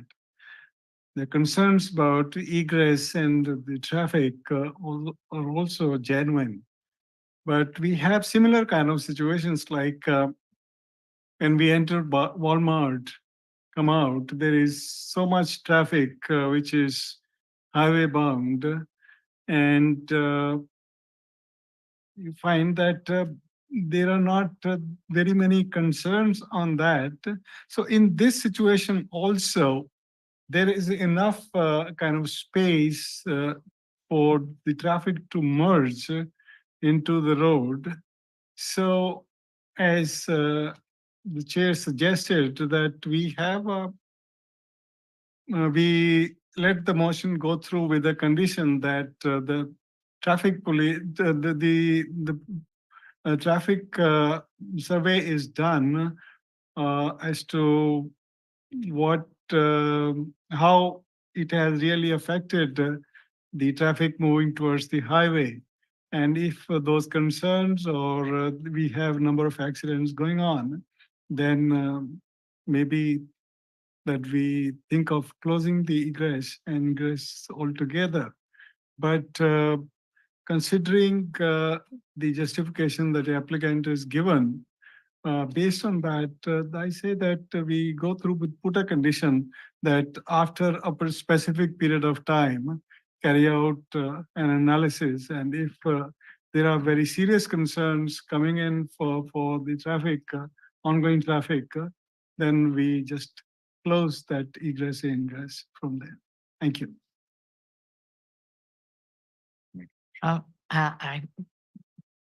Yes, you may make a motion. I just heard in my ear, I'd like to make a motion. Okay, So I think Let me that- pull up that. Right. I think I've got it. The one that says move to it, Yeah. Yeah. move to approve. right. Okay, so Excuse me, can I jump in real quickly? Sorry. Yes, who am I talking This to? is This is- Steve, he's this our is contract Steve. planner. Okay, Yeah. thank you. One item, we got a request from the water district to add a condition tonight that would essentially, it says applicant understands the proof of purchased water allocation from the University Villages allocation issued by the city of Marina is present for both gas station and, well, in this case, just the gas station. They also want it for the hotel, but for this application, they want to see proof of purchased water to accommodate the gas station use. And we'd ask that that be added as a condition too. Is that the gas station, convenience store, and car wash? on All of that, parcel? yes, exactly. Yes. Okay, Just that there's adequate water. right. see if I can put both of these into one. All right.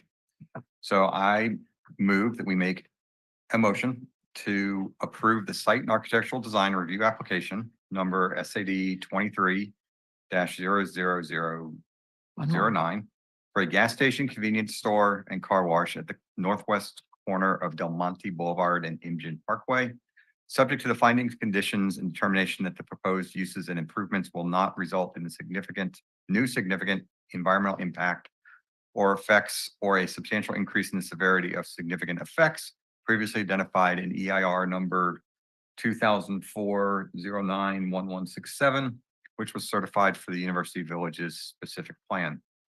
Further, we move to have two conditions applied to this motion. The first condition being that there is proof of water credits to cover the gas station, convenience store, and car wash. And a second condition that 1 year from the date of operation, that the applicant provide a coordinated report with the Marina Police Department to the Planning Commission on any safety contribution, safety, unsafe traffic conditions resulting from the egress of the gas station onto Imgen. westbound Imgen Parkway. Would you accept a friendly amendment before we have a second? Sure. And that would be that it goes to staff should the, for the review, That's fine. and should it need to be changed, then come to the planning commission. That's fine. So it doesn't have to go to planning. So now we need a second. for- I second. All right, we have a second. So we have a motion by by Vice Chair Woodson and a second by Commissioner Rana. Just point of clarification. So the traffic guys will prepare a report. We'll work with the police department. And if there are no major concerns, we would not come back. Is that what or I'm just trying to understand, but if there are, obviously we would come back. Is Come that the gist of it? Yes. Yes. Thank you. Okay.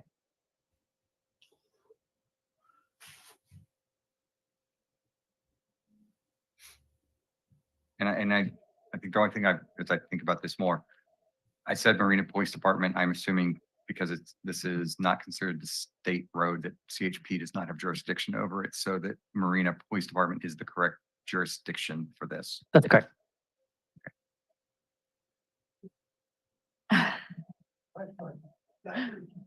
Instead of 1 year, can we have like 2 years? I think 2 year would be much better time to evaluate. Because 1 year will be really short. Even up And to by the then, commissioners. would your hotels be built? I'm thinking That- the that's traffic not the- conditions would change. No, that I don't think it will be completed, but definitely I'm starting next year. We are working on it. There are few other issues before we start that I have to resolve those. Thank But you. it's gonna, Harvey, it's gonna be 1 year from when you start the gas When you station. start the gas So station, it's not gonna be, not from tonight, not from tonight. from when you open the gas station. No, what he's saying is that he doesn't think there'll be enough time to create a provide a good statistical analysis. For 1 And year. So With 1 year. you would prefer 2 years.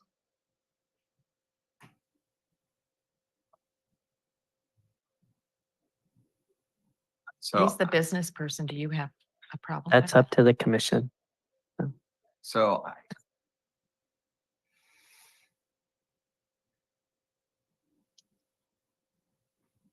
it's been a while since I've done traffic engineering all the time. You know, what's kind of interesting is that if there's significant problems within the year, we have to wait for another year of significant Yeah, I would problems. I would rather leave it at 1 year. And I think it's gonna be very obvious very quickly within a few months of when we know. So I think we'll know within 6 months of the answer. So I think the year is correct in duration. Okay, so we have a motion. I understand the motion. All right, and we have a second. So can we have a roll call vote, please? Sure. Commissioner Walton, Yes. Commissioner Rana, Commissioner Woodson, Yes. Chair Amadeo, Yes. Commissioner St. John, Yes, Commissioner Jacobs. yes. Motion passes. Thank you. Harvey, congratulations. And And, thank you, everybody. I really and appreciate we're that. looking forward to the revenue that you will be providing from. That's A little bit For easier than a business. hotel. But no, I'm definitely concerned about the commissioners that have the concerns. I'm also concerned. My kids also drive here and they come to hotel every day. So I completely understand that, and definitely like whatever the report comes, I will do that. Great. Thank you. Thank you. So, Madam Chair, this was noticed because we were going to have two big items. We did bring, and because we started before our normal time, we do have food for the planning commission.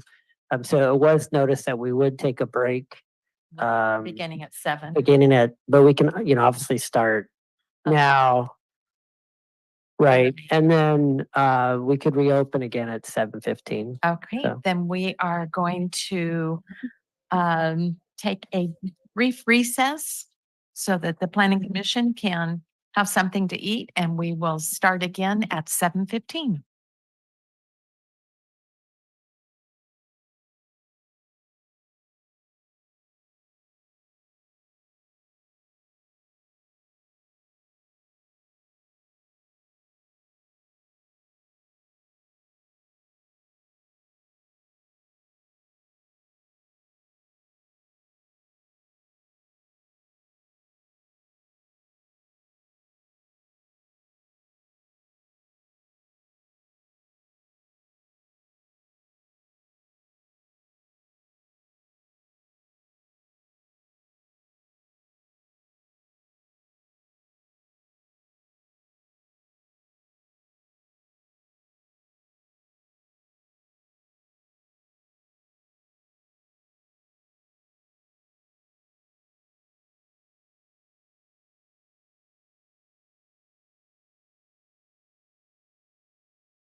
Thank you, Madam Chair and members of the Planning Commission, members of the public. I am Allison Hunter. I'm the project manager for this LCP update, Local Coastal Program. And this update or amendment is focusing specifically on coastal hazards and sea level rise. This will be the first time that the city's LCP addresses coastal hazards and sea level rise. Our existing certified LCP from 1982 and amended several times over the years does not really address coastal hazards, certainly not in the way that the Coastal Commission wants us to in modern times. So the city got a small grant from the Coastal Commission back in 2017 to undertake these changes, and a lot of work was done at that time, but it didn't quite make it through the finish line. But several public workshops were held. We got a lot of work done with the same consulting group, EMC Planning and Integral Consulting. Then last year we got a larger grant, $100,000 grant again from the Coastal Commission to finish this, because this is a major goal from the Coastal Commission statewide to have local jurisdictions incorporate these policies and standards into their frequently aged LCPs. We are not the only jurisdiction that has an old LCP. So with that, I'm going to introduce Dave Revel. He is our consultant geomorphologist. He works with Integral Consulting, so he's been doing all the science and the background modeling using the latest and greatest information provided to us. So he's going to do a presentation, then we'll be available to answer any questions. But before we get started, I did also want to announce that many of you might have heard that we also have recently been granted another large grant by the Coastal Commission for $500,000.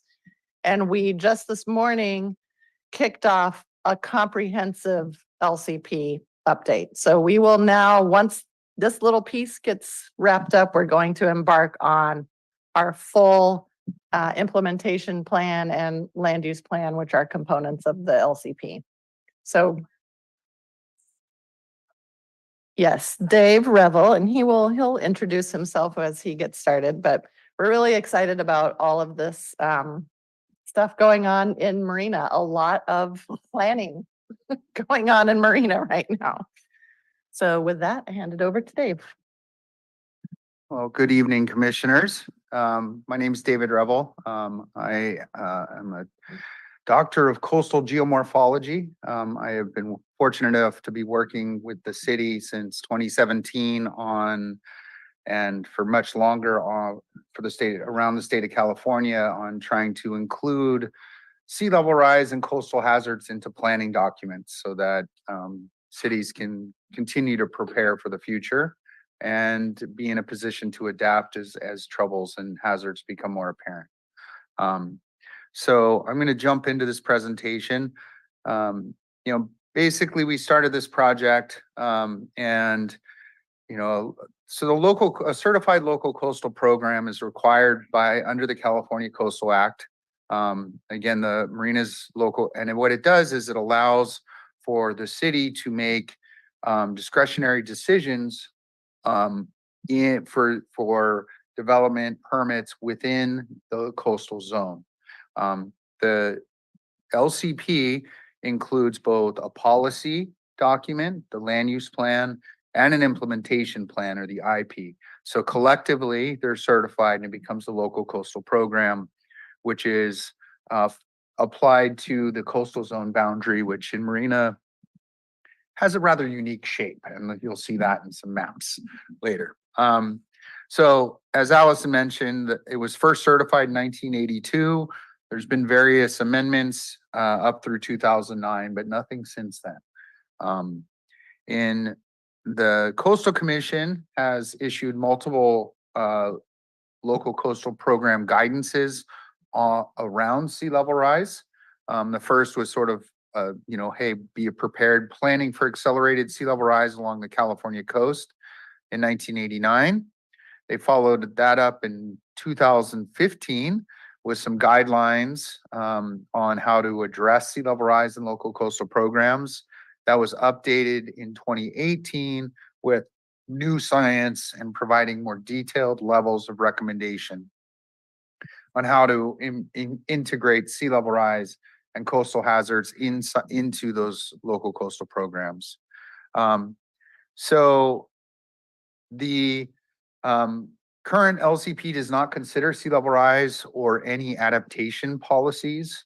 Adaptation in many situations, a project has to mitigate impacts from a project.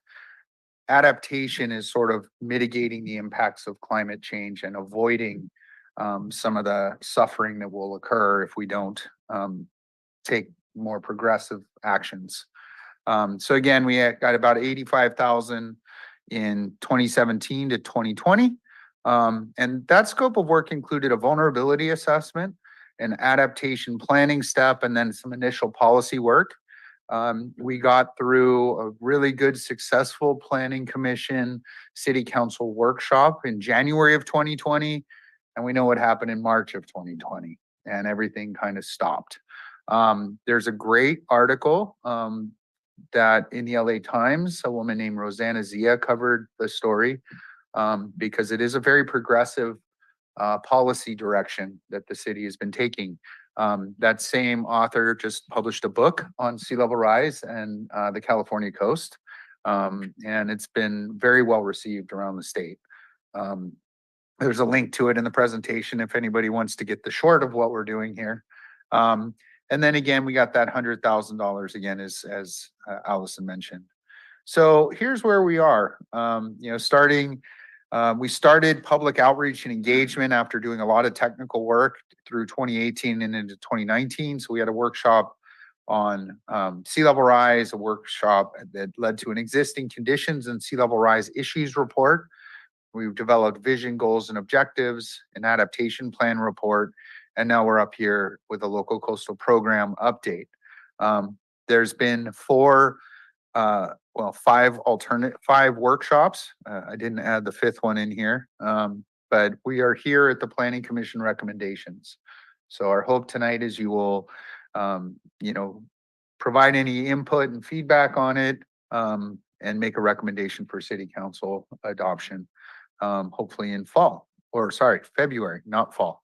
February next year. So we have had 5 public workshops and hearings. The last one was actually late October. And that's all been posted to the website.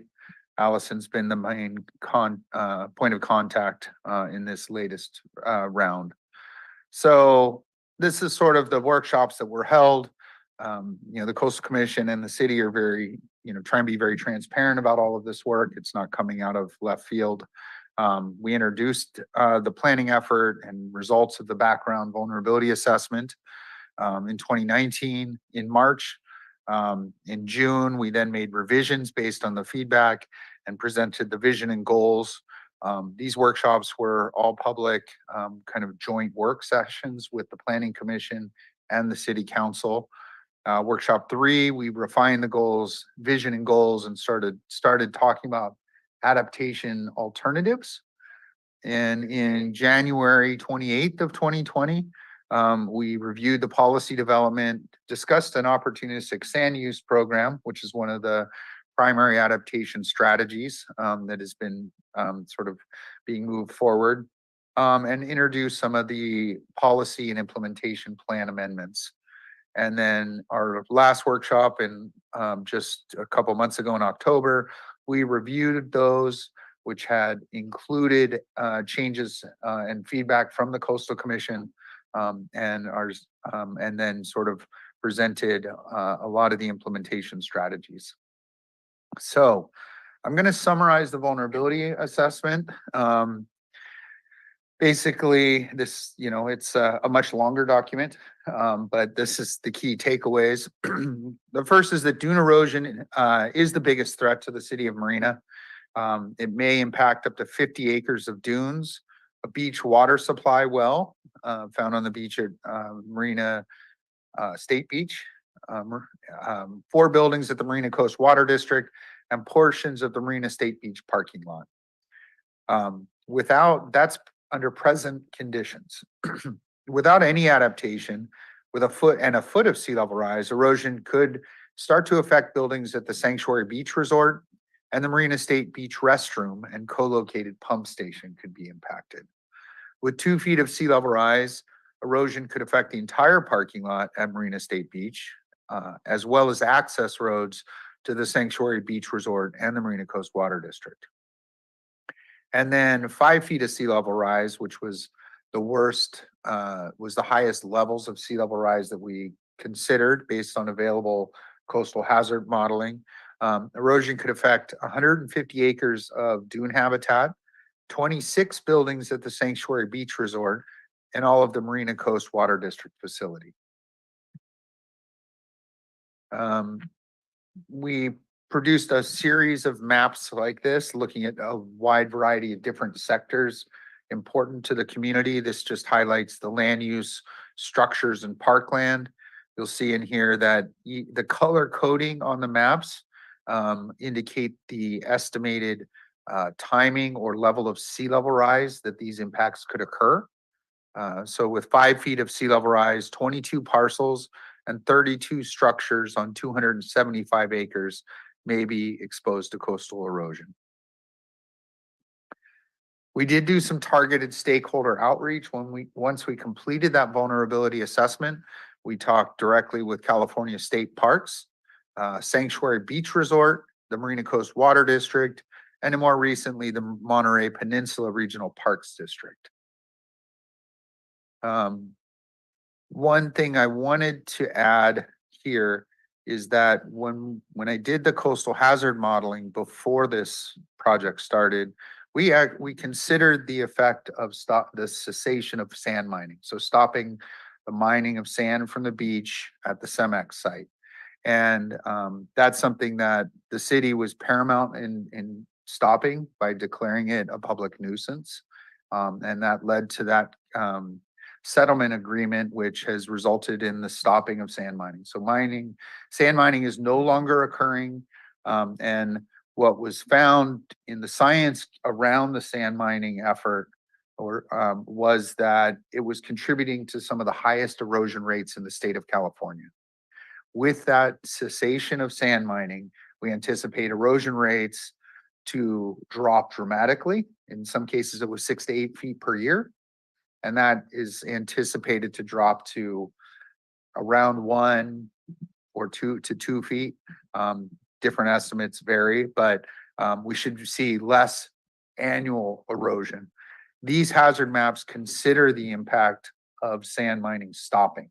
So this is a fair estimate for what real damages could occur with 1, 2, and 5 feet of sea level rise.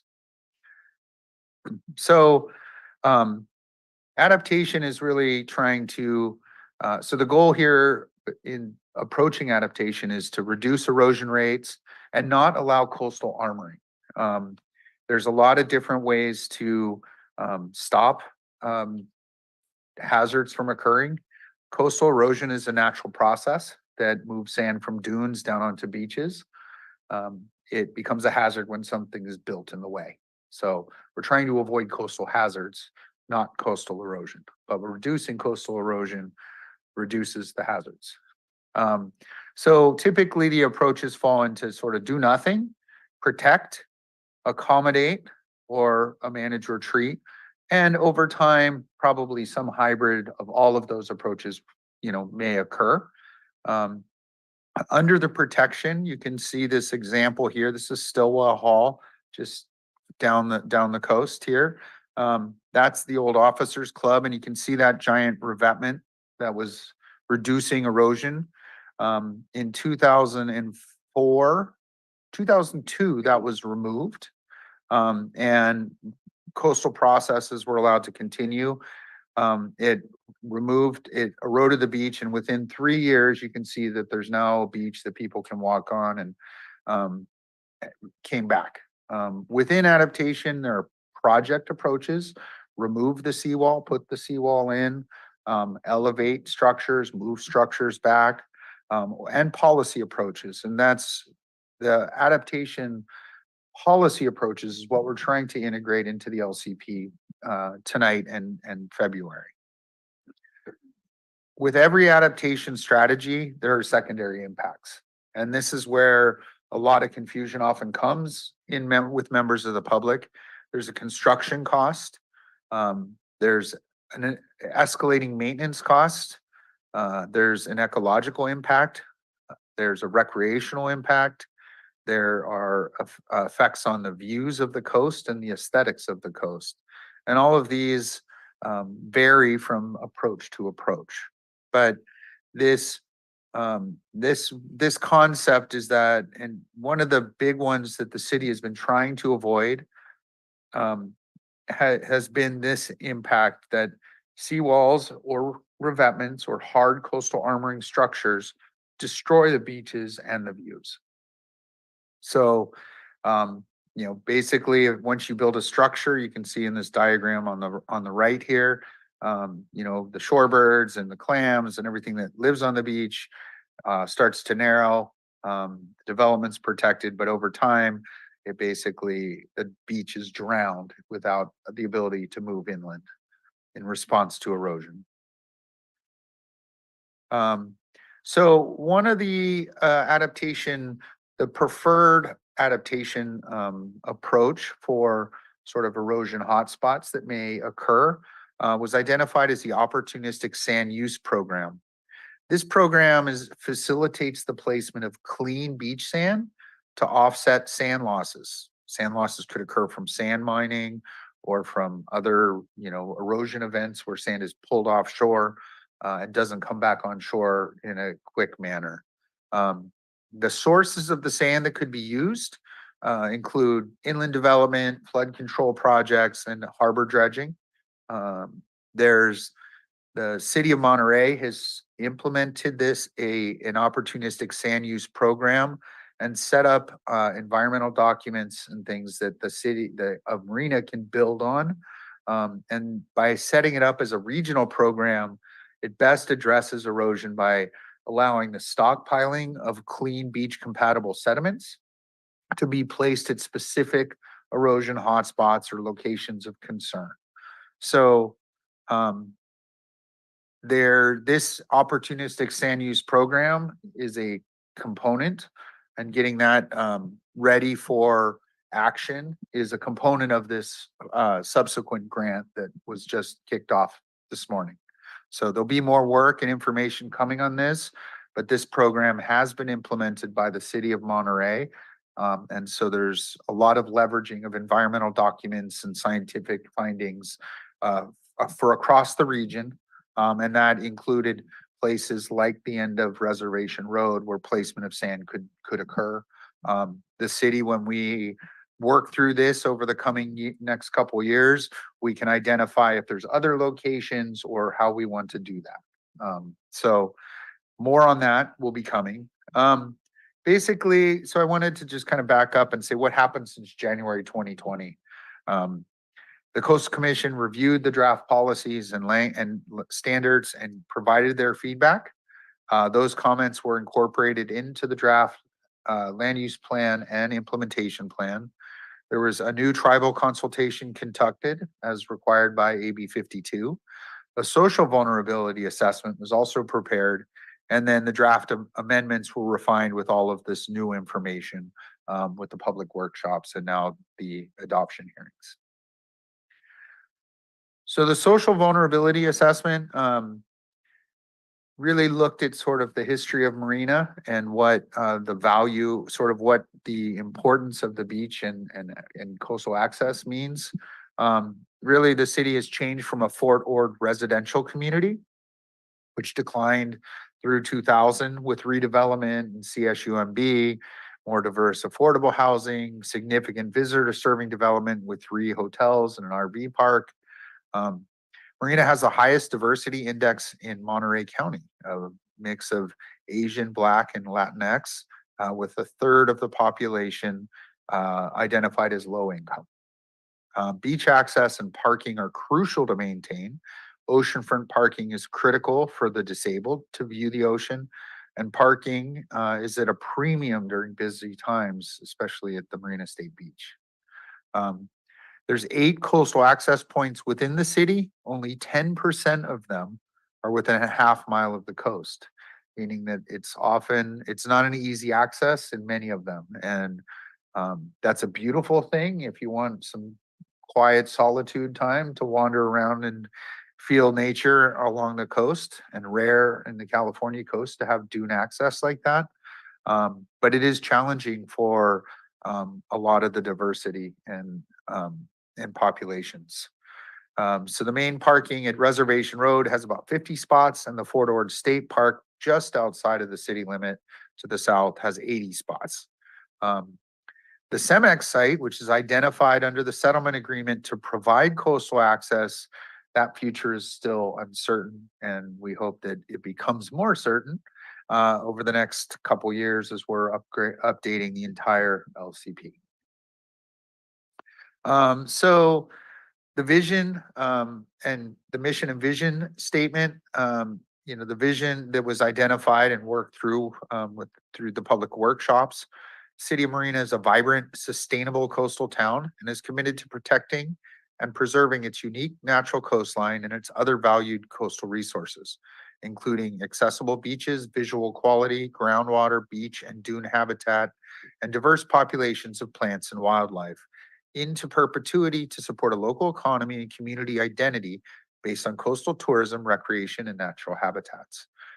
This vision will stand as we move forward into, I guess it would be phase 3 grant on the comprehensive one.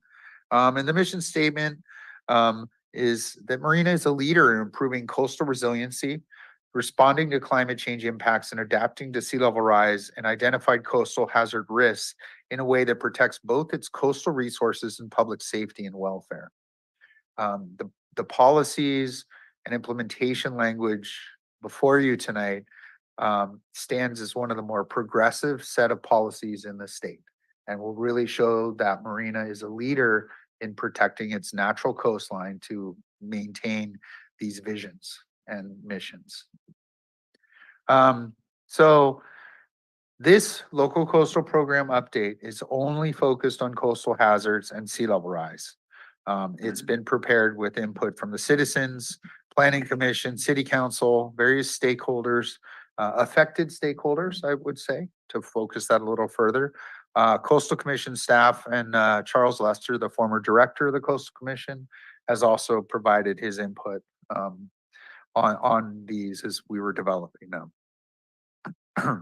So land use plan, again, I've said some of this, but it basically implements the Coastal Act, which is at a statewide level, at the local level, and grants certification, grants the city permitting authority of things that are proposed in the coastal zone. It's similar to a general plan for the coastal zone. And so we have these coastal hazard policies, and the implementation plan is really on how do you implement the LUP policies. So this is the dune erosion hazard zone.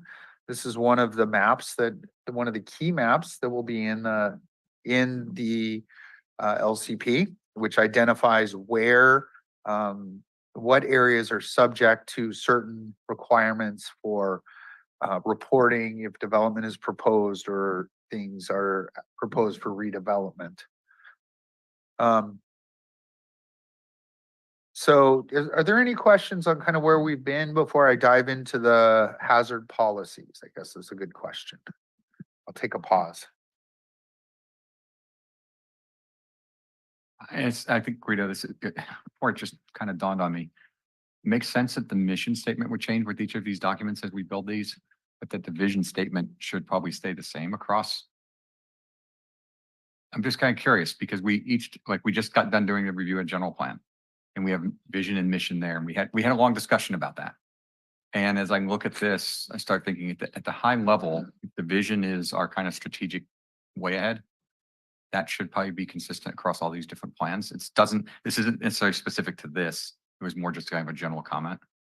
And that, then I would think the mission and then the objectives, if there are objectives underneath it, are kind of specific to each of the specific plans that we're addressing, in this case, sea level rise. Yeah, I mean, we can take a look. I mean, I think Yeah. if you go back 2 slides, that actual mission statement's honestly even better than the general plan one. Well, and that was it's- why I read that. And so and that's actually so what it's- stood out, is that I really like So how these are. but it's specific for this specific document though, right? Right, So, but the vision, yeah, the vision statement itself is actually very well written. yeah, And no, the vision I, statement, and I think that was my one. If the vision statement should kind of be whatever the city's vision statement is, and that really should be consistent across all of our plans. I agree. We can certainly take a look at that. So it's not pertaining to this. I just think these are both very well written. Thank you for that. And Polaris thanks you too. She spent the most time on it. We'll talk about Polaris in a little bit. Okay, so I'm sorry, was there any other quick questions? Well, there's plenty of time for questions afterwards, but I just wanted to touch on the science part. I do have a quick question, and I don't know if you've actually sort of addressed it, because you talk about at 5 years, 20 years, at 50 years, at 100 years, sea level rise of X number of feet. So my question is not feet, but what is the anticipated sea level rise per year? Isn't that measured more in inches? And is it going to increase in number of inches per year? And Typically, is that what's anticipated? Because I mean, you can't tell me, but yeah, what is anticipated? You can give me some idea. Because so. it kind of disturbed me that we're talking 5, 10, 50, 100 years and Yeah, well, so we were talking 1, 2, and 5 feet, and that sort of helps us think about adaptation in sort of the near, mid, and long term. okay. Millimeters right now are measured, I think globally, it's about 3.3, 3.4 millimeters per year. Okay. But the global rate of rise of sea level is It's affected by what the land's doing. So that's globally the oceans. So in New Orleans, in Texas, where they've pumped oil and gas and Right. groundwater out, it's sinking. It's sinking. So as sea level goes up and that goes down, their average is like 15 millimeters a year. In Alaska, where we're deglaciating and the land is rebounding, it's rising faster than sea level. So in the Monterey Bay, and this is all in the vulnerability assessment science, our average is slightly lower than the global average. So we're at about 1.6 millimeters a year, plus or minus. So instead of trying to say by precisely this date and time and elevation, these are what we need to worry about. And then as we think about when to implement these adaptation strategies, we say when we've observed this much, or this has happened, or when the distance between the dune crest and the edge of Reservation Road parking lot is within 5 feet or something, then we need to do something. So we use those because that was the available modeling. There's many ways we can implement that. And a lot of that is included in the reports and in the land use policies and implementation. Right. Good question, though. I could talk a lot longer about it than that. Well, we have limited time. Yes, So. no, so I'll jump to the policy stuff. Yeah. Correct. Oh, wait a minute. Commissioner Rana. Hey, my first question is that we considered the sea level rise that is caused by global warming, that the sea is going to rise that much. But in addition to that, have we taken into consideration the impact of high tide or a storm coming in, or even a minor tsunami coming in, how it's going to impact? Has that been taken into consideration? All of that has been taken into consideration. If you look at this figure here, you can see the colors and then the dashed lines. So the colors are what sea level rise would do. The dashed line is what would also occur if we had a 100-year wave event that caused storm erosion. And then the other component of that with tsunamis, unlike the movies and Japan, we don't have the same kind of susceptibility to tsunamis, particularly here. There may be a much bigger impact in Elkhorn Slough or Santa Cruz Harbor, as we've seen in recent tsunamis. But on the open coast, it's really a matter of a few feet. It's not a 30, 40-foot wave that comes in and will sweep across the city. So the city has updated its tsunami preparedness plan. So we've already checked off one of the things, but let me jump into the policies and then if there's still questions. So the answer is absolutely yes. Sorry, I need to just give you an easier answer. So the LUP hazard policies, these are abbreviated. They're been out for several months now. Hazard policy 1 was avoid shoreline protective devices unless it's a coastal dependent use. Updates to the LCP shall utilize the best available science. Hazard 3 is particularly on tsunami preparedness. Hazard 4, development shall minimize risks to life and property. Development shall not create or contribute to erosion. Shoreline protective devices shall minimize impacts to sensitive resources. Shoreline protective devices shall be discouraged unless avoidance, restoration of sand supply, nourishment, nature-based adaptation, and planned retreat are infeasible. Evaluation of coastal hazards shall be required. Can I ask a question regarding these hazards? There were Sure. two that I would like to know the difference between. One is a restoration of sand supply, and the other one is sand nourishment. Can you tell me what the difference is between those two things? Sure. So restoration of sand supply would be stopping sand mining. So the sand supplied from the dunes offsets, from natural erosion offsets some of the losses. Okay. It could be part related to the bypassing of sand elsewhere in the Salinas River basin, where there's a lot of dams that can impound sand. So there's other pieces that impact sand supply. So a seawall stops the erosion, would stop sand coming down. Nourishment was that opportunistic beach nourishment program that we talked about. Yes.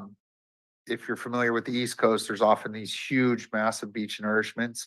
That's very unlikely to be feasible here.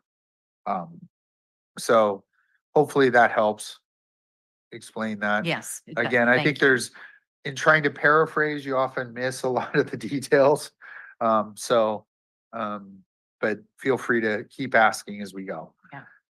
So hazard policy 9, the city shall work with state parks to relocate the existing parking lot and restrooms at Marina State Beach. Shoreline access shall be located to minimize dune erosion impacts to ESHA. And ESHA is environmentally sensitive habitat areas. And that chapter in the LUP will be addressed in the forthcoming update, more comprehensive one.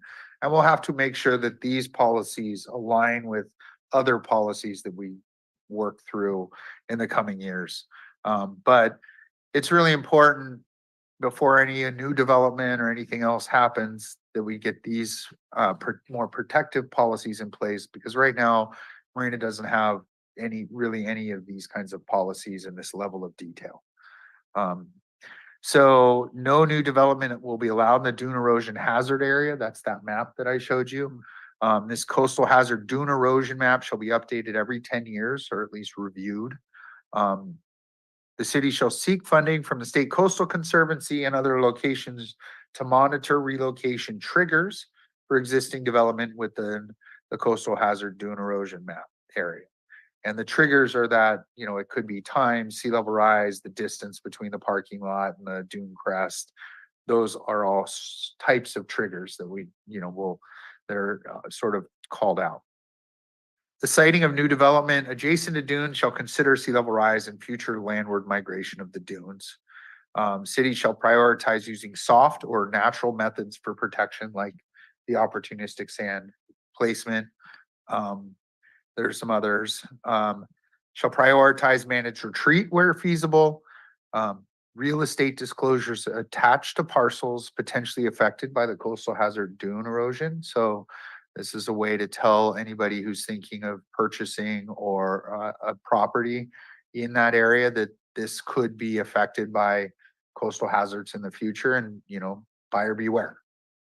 And that's one of the main tools that we have to reduce the city's liability. And so that's one of the goals of these. Development threatened by hazards is identified in the existing conditions report, shall prepare a coastal hazard response plan, which identifies specific triggers and steps for relocation and response. The city will conduct periodic surveys of the mean high tide line.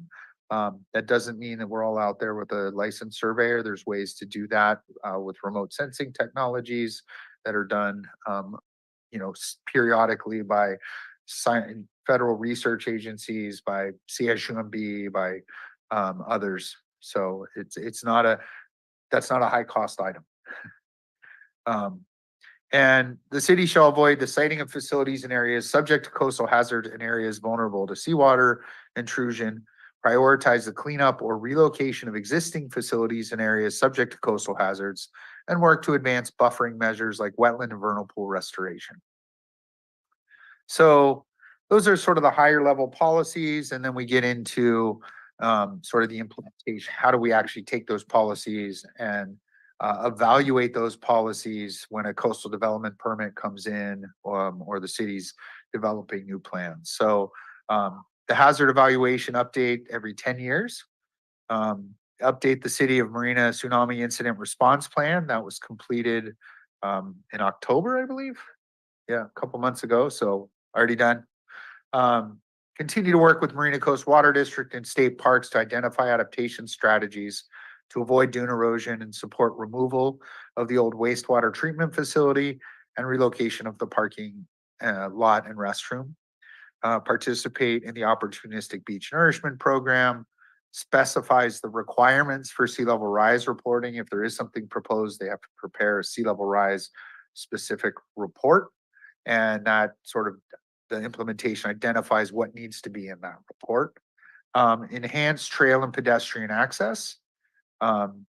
Development specific implementation language. Development sites should be designed to minimize risk to life and property and ensure structural integrity over the life of the development without shoreline protective devices. Is also in there, but development shall not create or contribute significantly to erosion, geologic instability, alterations of natural landforms, impact the surf ecosystem, or adversely alter the local shoreline sand supply. The city does have the right to issue in lieu fees for the loss of sediment supply from any shore protective device. This has been the Ocean Harbor House down in Monterey. When they built that seawall, they had to pay an in lieu fee of 5.3 million for loss of sand supply to the beach for the life of that project. Shoreline protection devices are prohibited unless required to protect coastal dependent uses. And then new development assumes all risks and liabilities. Any condition of approval for the coastal development permits require a deed restriction that acknowledges the applicant assumes all the risk. It may be affected by coastal hazards. Access to the site may be affected. The city may not necessarily be guaranteed that you can drive your car to your development in the future if impacts from coastal hazards occurs and impacts that. New development shall avoid coastal hazards, and there's an agreement to remove the development threatened in the future and restore the affected areas. The city has taken a strong stance with the CEMEX that you don't have a right to be a public nuisance. If your development falls on the beach, you have to clean it up. And then repair and maintenance, renovation, safety improvements. If this is done, then, sort of repair and maintenance, renovation, safety improvements do not require coastal development permit unless there's a significant adverse impact. This helps streamline some of the permitting. And then existing structure, if it's destroyed by a natural disaster, can be reconstructed, but has to include the 75-year erosion setback accelerated by sea level rise. Again, those setbacks would be calculated at the time of the calculation and presented in their sea level rise report. Prepared by the applicant. And then the required reports for all, basically are determined after an initial coastal hazards assessment by the city using that figure that I showed. And then a coastal hazards report analysis and adaptation plan by the applicant would be that required report. So we're getting close. So right now, this is before you for discussion, and hopefully a recommendation to move it to city council. City council would be in February, and then the final LCP submittal to the coastal commission will be spring 2024. And then phase 2 of the local coastal program comprehensive update started today. That feels good to say, doesn't it? Before we get into questions, I do want to take a pause. So Polaris Kinnison Brown was a consultant when we started this process. She called me and said, hey, I love how you think in your science brain and stuff, and I want you to work with me on this. The city's really cool. She'd been working with the city and then Mayor Delgado. She was a visionary planner, community activist, worked at EMC. She's a volunteer at the Monterey Bay Aquarium, a Zumba instructor, dog rescuer. She was really a public figure. She was a wife, a friend, and a colleague. And she passed away this summer. And she and I always schemed. She's the one who beautifully wrote the vision and goals. Ah, She was really focused and dedicated on creating something that would stand the test of time and put Marina in front. And I hope she's having dog walks on the beach right now.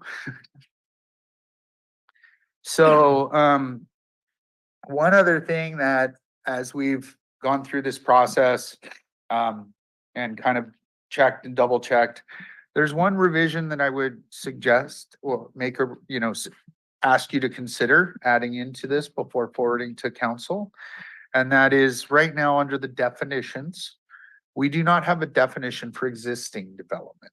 And this is a really important part in making sure that we don't protect stuff that, somebody doesn't build something and now it's existing and now we build a shore protection structure.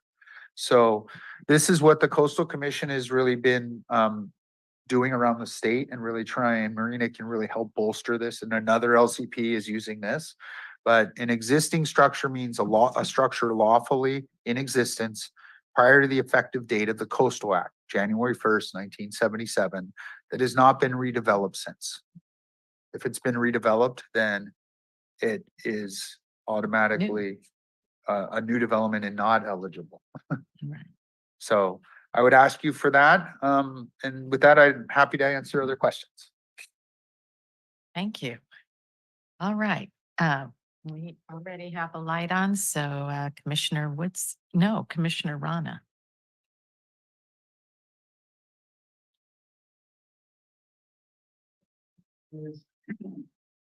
Has the study on the groundwater resource rectifiers been done, the impact of the sea level rise on the existing groundwater?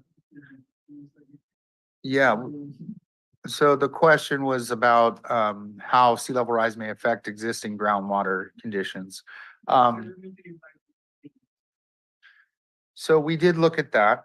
And right now, because of the geology underlying the city, is all sand. It's multiple layers of sand dune, which is very permeable. You really don't get a lot of, you're not getting a lot of expansion from sea level. Most of the stormwater goes into the vernal pools and sort of low-lying areas, and then it percolates out to the ocean. Those are 40 feet above sea level in many places, 30 to 40 feet. So we're going to need to see a lot of sea level rise before there's any impact to those. There was some modeling done by USGS that we looked at. And it doesn't show anything, even with, I think we looked up to 2 meters or 6.5 feet of sea level rise in that groundwater model. And we didn't see anything that didn't, any effect on groundwater outside of what was already in the green belts. So we did not feel like it needed an additional, any additional discussion. But that's a great question. And the next question is that we have identified certain areas which are going to be affected by coastal flooding with sea level rise and local storms or even high tide. So as a policy, Guido, has the stakeholders who are living in these areas been informed or they are aware that this is likely to happen? Yes, they have, and this is, I'm trying to find the map. Sorry. So this is everybody in the entire coastal zone that would be affected within this, the dune erosion and flood hazards. So it's really all concentrated at the end of Reservation Road. There's nobody else that's susceptible. And we have had, these are basically the 4 entities that are in those hazard zones: state parks, Sanctuary Beach Resort, and the Marina Coast Water District. And the Monterey Peninsula Regional Parks District has sand dunes. Okay. So, All right. And the impact on Salinas River backflow and flooding the areas which are nearby. yes, that's called compound flooding, when you have sea level rise and with coastal process influencing the water coming out of the Salinas during a flood event. We have not looked specifically at that. However, in other work in the area, because the city is above the floodplain in the dunes, it does not appear to have any effect on the city. It definitely does in Monterey County in the floodplain where all the ag lands are, but not here in the city. That's all. Yeah, thank you. Good questions. Okay, Commissioner St. John and then Commissioner Jacobson. Okay, thank you, Chair. You let us in on the current sea level rise is some 1.6 millimeters Millimeters per a year. year. Right. Yes. And that would be the current, but what was it, say, when you started your career? I don't know how far we can look back. I would say, what was it, 100 years ago, but I'm not sure you have that kind of data, or you could extrapolate it back. But my point that I'm getting to is that even 1 foot, which your model looked at 1 foot, 2 foot, and 5 foot. 1 foot is some little over 300 millimeters. And at 1.6 current rise, that's a lot of years. So to get 1 foot, but maybe the global seawater rise fear we have from rising temperatures and et cetera, our, what do we call it? The existential threat Yeah. to So our existence.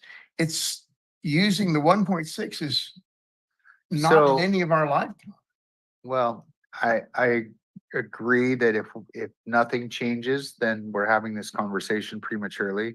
But we have seen there's 3 factors to sea level rise. One is the warming of the oceans expands the volume in the oceans, called thermal expansion. So that's what we're really seeing right now, and we're seeing that expansion right now.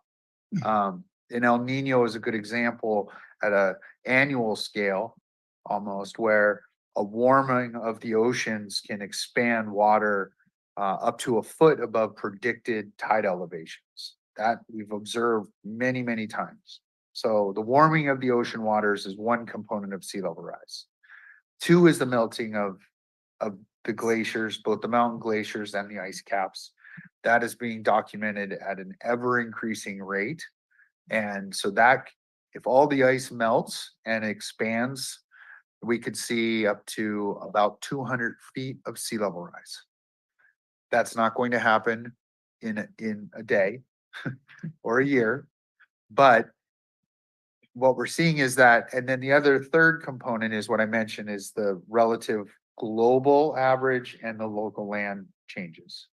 So all the ice melt and the thermal expansion are accelerating. When I started, we were at about a 2.5 millimeter a year, and we're up to 3.4 millimeters a year globally. For some cases during El Niños, 97, 98, 2015, 2017, we were a foot higher than predicted tide levels, which let a lot more erosion happen. And you can look at any of the old newspapers in those time periods, catastrophic erosion. So it's not that we're on this linear trend of 1.6.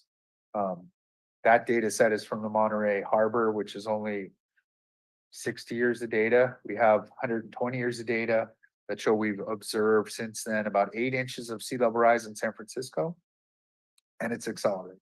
So around the world, these rates are accelerating, and the state science, and again, this is all in the report, but within the guidance or the science that's informed a lot of this guidances show that the range of sea level by the end of the century, 2100, could range from, I think it's 2.6 to 6.9 feet. So instead of saying it's going to be pick one number, we're saying 1, 2, and 5, and that gives us steps along that curve. If it's much less, we have to do much less. If it's much more, we have to do a lot more. But we kind of are planning that, and that's why we update this every 10 years. As science gets better, as we observe more changes. So we're not committed to, everybody has to move forever now. We're saying, let's watch it, but let's think that it's going to get worse. I was just confused trying to relate the 1.6 millimeter, which I guess is in the science for global expansion. Yeah. Well, it's in the model of 1, 2, and 5 foot, how those related, and it's really immaterial, 1.6. Right. But, and don't quote me exactly on that number. I'm remembering it in the report I wrote a while ago. I think I wrote that in 2018, 19. So then we can check those, but it's close. And I want to put that one out of my mind. yes, because- don't. I mean, I wish it was like that. I could retire now, but Thank you. sure. Okay, Commissioner Jacobson. Thank you, Madam Chair. My question relates to a lot of the policies and the implementation strategies talk about development, and if you develop, you must know that these things could happen. For some reason, I can't figure out what is the depth, meaning from the ocean inland of the coastal area that this actually pertains to. So in other words, if I built the house, on the other side of Highway 1, is that in the coastal zone that we're talking about? I'm trying to see if I have an overall picture of the city's coastal zone boundary, which Yeah, I don't think there's one in here, but I don't these think so either. policies will be applying to areas that are identified in that coastal hazards map area. Yeah. Not the entire coastal zone, because the coastal zone goes to the east of Highway 1 in Right. certain areas. Okay. In some residential areas are within the coastal zone. but they're not within these coastal hazard areas. So the coastal hazard areas are only those that are in these coloration strategies? Correct. Yep, right along the coast. Right along the coast. Yeah. So what's the likelihood of we permitting anybody to develop any of that area? Not very likely, Pretty I low, didn't think so. pretty low. very low. Yes. But we have to cover it in the, Yeah. just Yeah. in case. And there are some policies, I mean, these policies, some of these policies, well, since this is around coastal hazards, it's only gonna apply to this. When we get into the larger local coastal program update, all of those policies would apply to the entire coastal system. But right now, these are all applying to this. To this Yeah. specific, And future updates to this is we get a better sense of what sea level rise and modeling changes and all of that. yeah, I mean, because it's our city's authority, but then the coastal commission, they'd go crazy if somebody tried to develop something. Rightfully Well, so. these policies are as protective as anything the coastal commission has. Yeah. And it's really saying, we like our coast the way it is, and we really don't want to see too much development affected. Thank you. That answers my question. That does go to actually the requirement of all of the local California jurisdictions, LCPs have to be consistent with the Coastal Act. And the Coastal Commission will have to certify this, like with all LCPs and LCP amendments to ensure that it's consistent. Commissioner Woodson. You always have 30 things to say. Because I read the reports Of course. and I have questions because I'm inquisitive. And we love it. And I don't have 30, I only have 5. Oh, 5 out of this very thick document is pretty good because I could have 30 on 5 yes. pages. They were it was obviously very clearly written. Now, actually, mine are some of them are pretty simple. The first one is I want to come back to what Chair Amadeo started with her question before on the definition of nourishment. Knowing that side of it more, we've got the Monterey Opportunistic Beach Nourishment Program, BMP, right? I think that's what it's called. Yes. So they've got that as kind of a plan, which is mainly geared towards replenishing their little section of beach between Wharf 2 and protecting their tourism industry more than anything else on that little section is the way I look at it. But you mentioned that it's really not conducive for our area. And the reason I'm kind of asking, I want to kind of why, because if the theory behind CMEX and all of the sand removal plants that were removed along the coast was that they were accelerating past the normals averages and removing our beach. If we put a replenishment program in now, we don't have that removal process anymore. If we put it in while CMEX is still there, yeah, we're just giving CMEX profit. But if it's not there, since we've got the kind of erosion problems, why couldn't that program work along this section of beach? Or is it just that our section of beach is so small that you've got the state parks, you've got 6 miles of area that we don't control? That's a good question. I mean, I would say the biggest hurdle to overcome to any large scale beach nourishment is really that the Monterey Bay National Marine Sanctuary regulations forbid it. So we have looked and talked to the sanctuary many times in many places. It would take a real change, potentially from Congress to allow a large scale beach nourishment to occur here. The spot nourishments that are done above mean high water that are on the dry sand portion of the beach or the dunes themselves is not subject to all of the sanctuary regulations, is stringent. If it's, there's 6 million cubic yards of sand off the mouth of the Salinas River. There's a lot of sand out there, but getting it there and moving it to the beach is a dredging and disposal. And that's going to be a huge hurdle. And with the stopping of sand mining, and what's at risk, I think a large scale nourishment with huge costs and repetitive placements is probably economically not viable, nor is it necessary, given what's at risk today.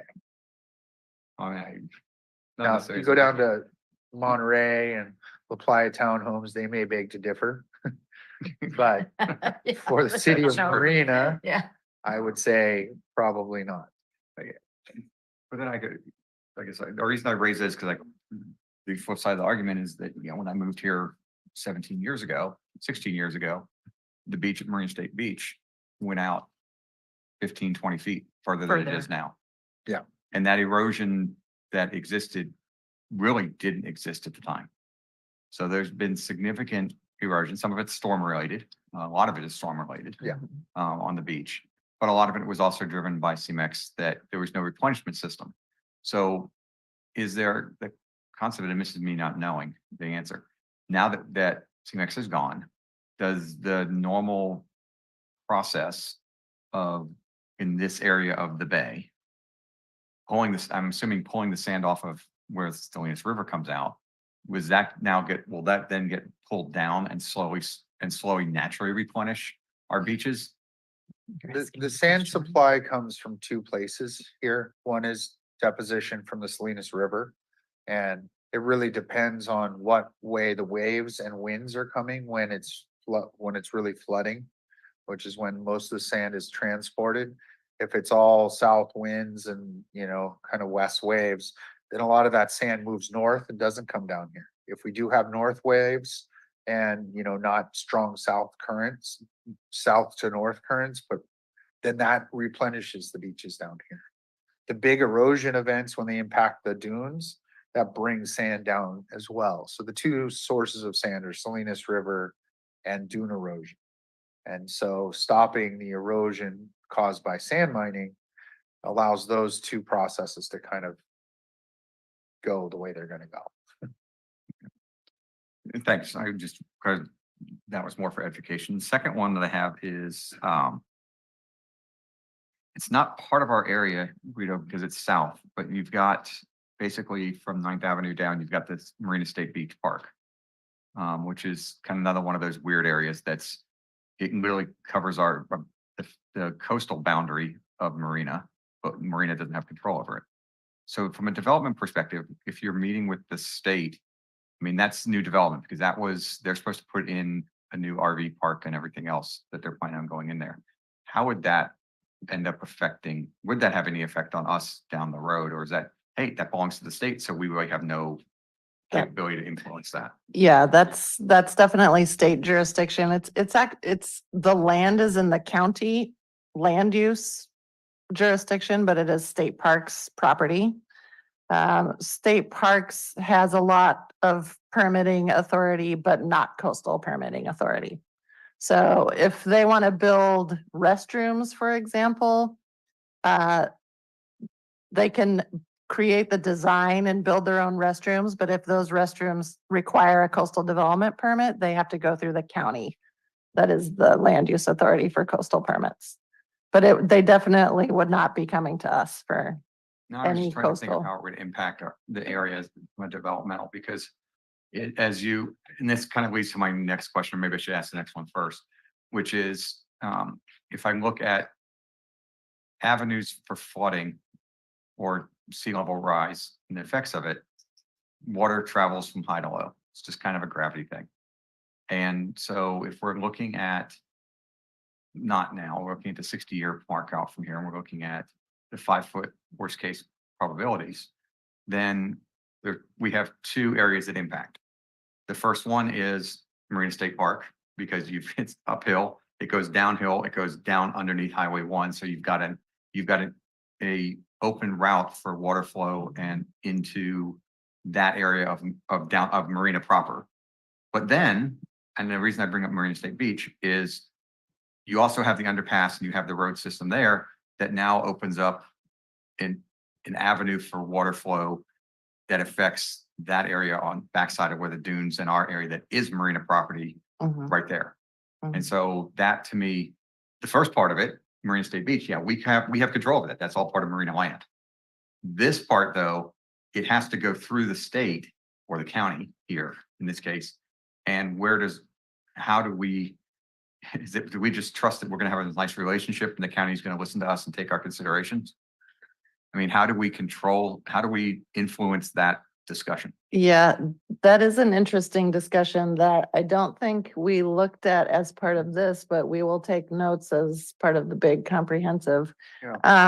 Just topographically speaking, the Reservation Road underpass does go down into flat Marina, Right. whereas the 9th Street or 5th Street or whatever underpass goes down and then back up.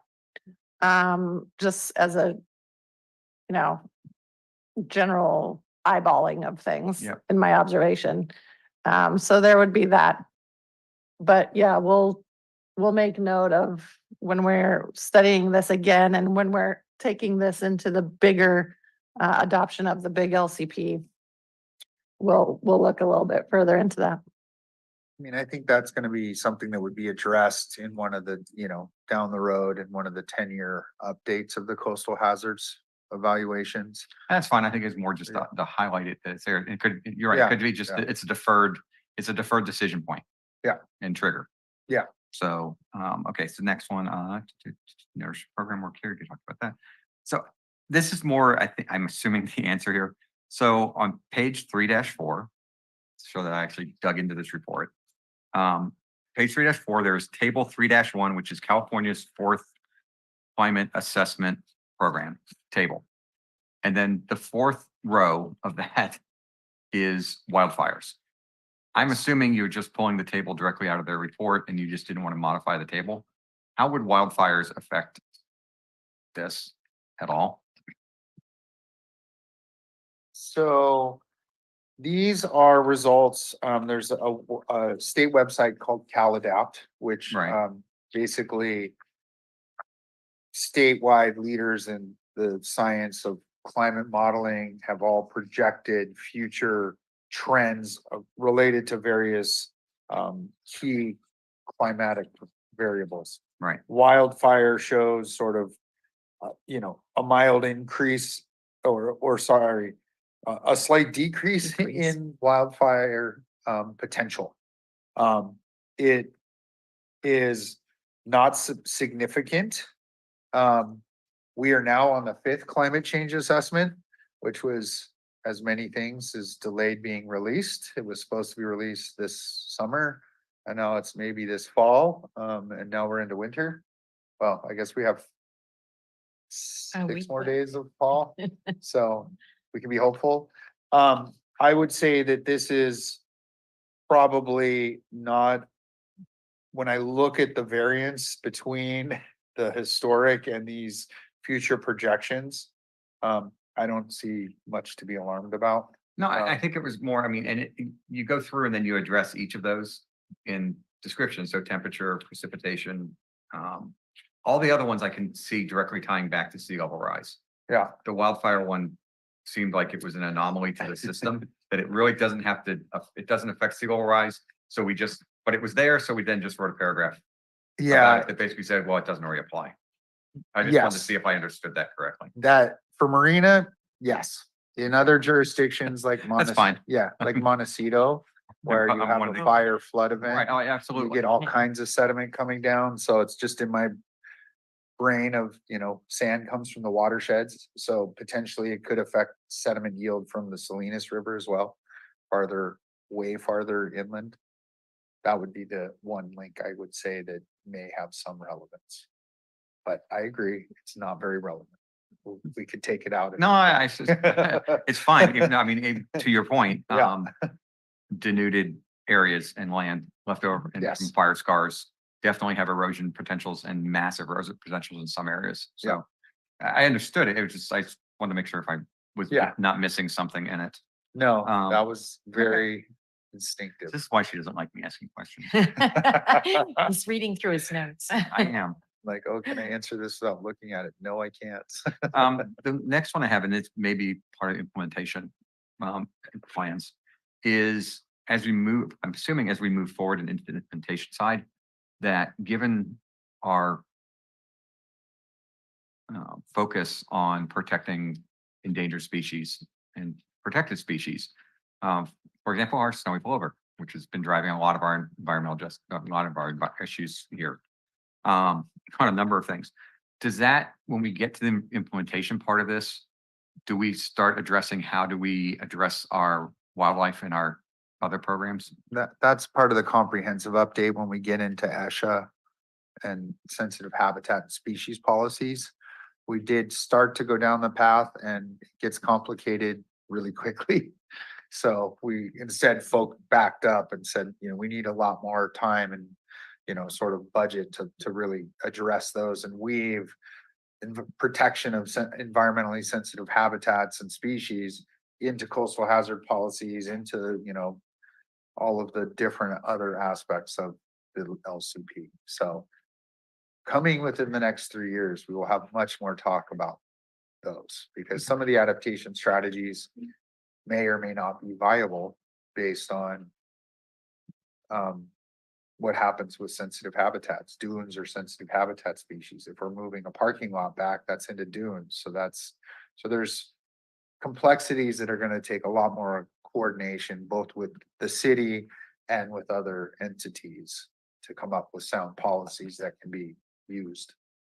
And if I might just add, our implementation measures in the documents do go into a little bit more detail. Dave's slides were pretty abbreviated, but there are a couple of implementation measures in the draft IP, and those each refer back to the hazard policy that they're kind of implementing.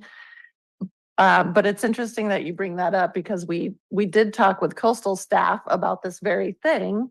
And they actually recommended to us that we not get too deep into the ESHA as part of the coastal hazards, just because it does open up a gigantic can of worms. And we will be opening that can of worms when we get into the comprehensive The plan. idea is keep it high level because if you get into detail, you may end up tying your own hands.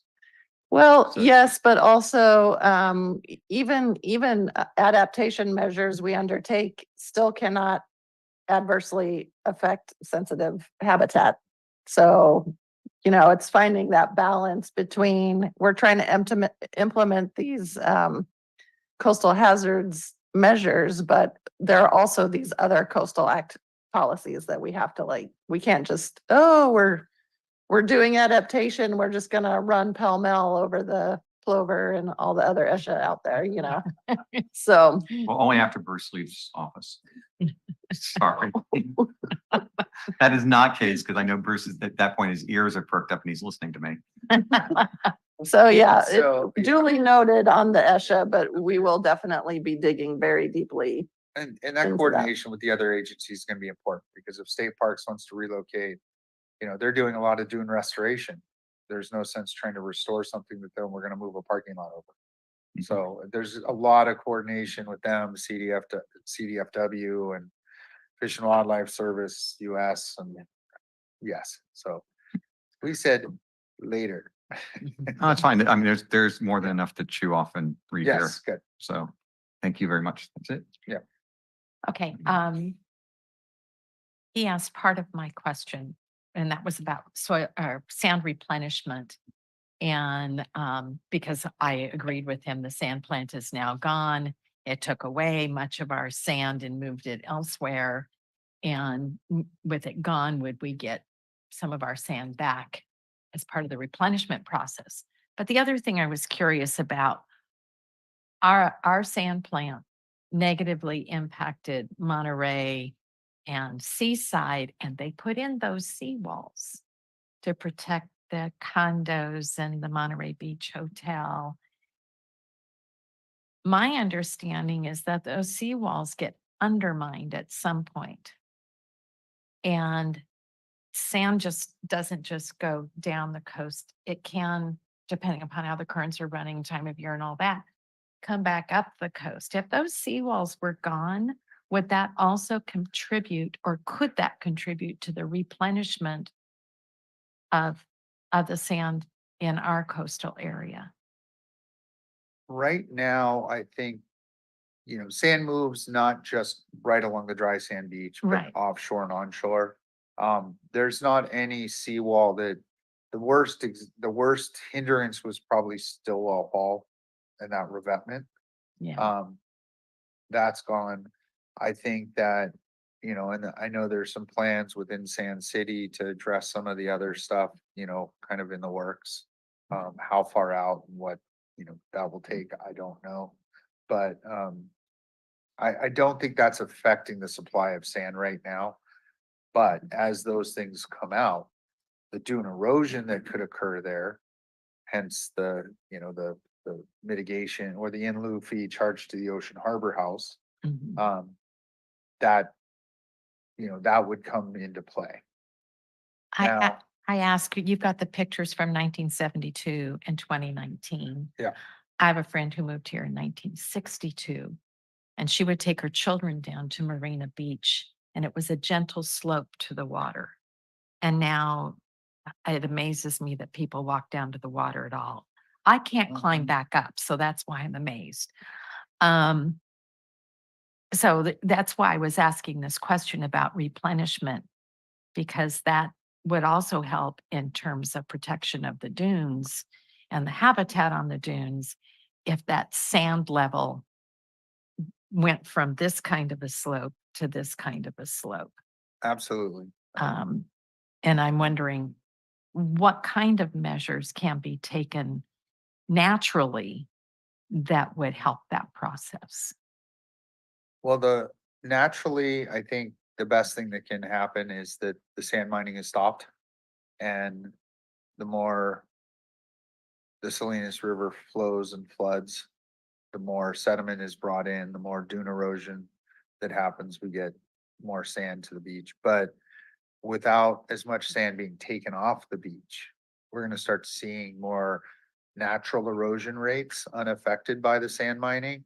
And what tends to happen, you know, is marine processes, coastal process erode dunes much steeper. And then people trampling and people and, you know, ground squirrels burrowing and everything else, they start to flatten out. Rainfall, all that thing sort of, the terrestrial the land processes drop that slope. So if we have a time period where we have less heavy coastal processes and erosion, we're gonna tend to get a flatter slope. You know, there could be some initial grading to reduce that slope. I mean, again, you asked about natural, there's a lot of ways to get that slope. Part of that could be cooked into the opportunistic beach nourishment program, you know, to try and improve the access. Any of that kind of stuff would have to go through, you know, obviously be done in concert with state parks. But I know, you know, there's again, stuff in Sand City where old roads are likely to get pulled out in part, you know, and some of the compaction removed. So that the dunes don't have this vertical face, which they do down near Tioga Avenue. They're all like this. Yeah. But partly because there was compaction. Ours are So- almost like this as well. Yeah, The other thing, you know, we talk about coastal access. That's one of the things that's really important in marinas is having good coastal access to our beaches. Yeah. And we're not talking about cars going out on the beach, but Right. people being able to comfortably walk to the beach or to not have hikes in order to get to the beach. So they're accessible for everybody. What kinds of pathways? Like I used to try and walk to not Marina State Beach, but at the end of Dunes Drive, there's access to the beach and that belongs to us. But I find it impossible to walk. I'm 72 in a couple of months. It's just not easy for me to do anymore. What kind of access would be non-damaging to our ecosystem, but would also provide better access for people like myself as they age or have other disabilities, and they could still enjoy our natural habitat? yeah, I mean, an access plan could be developed. The Coastal Conservancy loves to fund access and enhancements and improvements. You know, a staircase, you know, it's easier than walking in sand. Much easier. But, We you know, used some to of those have a things are, beautiful wooden, a wood boardwalk along the Yeah. Marina Dunes, but it drops off about 30 feet now at the end. Yeah, Yeah, I think part of the long-term plan for the CMX site is very heavily public access related. Dave can talk about this for a really long time, but I don't want to get Right. off on that track, but there, when the time comes for the development of public access at the CMX site, that will be ADA accessible. There will be many different varieties I of just feel like access. if we're talking about the hazards that can prevent these things from happening, we should Yeah. also be talking about what we can do to make sure that people now will say, well, I want to protect this. Give me access to it so that I can enjoy it like everybody else does. Yeah, and So- there, one of the interesting things that I don't know if a lot of people know about, there is actually dedicated public access through the Sanctuary Beach Resort. That is a little bit easier. There's parking right there. It's a little bit, well, depending on the time of year and stuff, sometimes it's not also easy, but it's because their development is closer, for better or for worse. Right. That provides a little bit easier access sometimes. Same with all the Adirondack shares that are right there. You can walk right by. Yeah. And the other question I had, it talks about working with our partners, as in State Beaches and Marina Coast Water District, to relocate parking. And it sounded like from the report that this was all up to us, as opposed to, yes, let's work together, but I don't think that we should foot the bill for state parks. And I don't think we should foot the bill for Marina Coast Water District. I'm happy to help them find a suitable location further inland, but I don't want to be responsible for actually the development of No. the project. No, this doesn't obligate the city for the actual funding of Yeah. any of these. These are all, properties are responsible for their own Now, costs if, for this. let's say that the state parks, what made sense to them was moving their parking lot onto property they didn't own. In other words, further down Reservation Road, maybe even almost to the freeway. There's a lot there that's been called suitable for restaurants for 15 years. If they moved it there, would they be required to purchase the land from the current landowner? Would it come under eminent? I just don't understand how something like that works. They need to move, but right now it's on their property and then it wouldn't be anymore. Yeah, state parks has to go through a parks master planning effort. There's, like the LCP was certified in 1982. I think the Marina State Beach Parks Master Plan was circa then as well. Yeah, it was about the So same time. I think in other sort of city, state beach sort of areas where there's sort of a mutual interest in doing something differently. I've seen them enter MOUs so that they can start to do it. So that would, be a state, doesn't obligate the city to pay for it, but to work collaboratively together. But, just paying attention when they open up their their parks master planning effort, being a vested stakeholder, they're gonna have to reach out. And there is a lot of interest by citizens in this community to have better access to that park, even with the parking lot. Oftentimes the parking lot's covered with sand. And it's not a safe place to drive. So Right. I know that there's a lot of interest. I hear a lot of concern about that park in particular. So, okay. I have one more question. Oh, go ahead. So the Marina Coast Water, I think, is an interesting one versus the other properties, because the other properties are all private developments. Marina Coast Water, to me, that becomes, because we are gonna pay the price. We're the customers. And they're just gonna offload that cost of redevelopment onto us. So I think at that point, that might be a city negotiation point of, if we have to find a place for them, it might be conducive to us to help. That's down the road. My question really, and this is, again, since you're the sand expert, but I'm gonna make sand into water. Again, one of the challenges that we have, Marina State Beach specifically has very dangerous riptides. and more so than almost any other developed place along our coast, right here, Yep. is with the removal of Cemex and the plant and the potential slowing down the replenishment, does that have the potential to make our beach areas safer? And I mean, I have no clue. I I would just was say thinking no. about it. The short answer is no. It's, some of the highest wave energy in Monterey Bay is the Marina. And as a result, the sand grain sizes that stay on the beach is much coarser. And so you get a lot steeper beaches, and those are more conducive to rip tides and rip currents. So I don't see, unless we change the wave energy, I don't see that changing at all. And is that generated by the fact that we are much closer to the drop off to very deep canyon? That, yes, that does. It also has to do with wave direction and sheltering from, Santa Cruz and the northern end of Monterey Bay and yes. See, we could just sit here and talk Oh, about this we for a while, could. but we're not going to because I've actually learned a lot tonight. So We take a beach walk, but it's, Appreciate it. sure. I would wonder, that actually sounds more interesting, some of the other walks that we've done on the planning commission.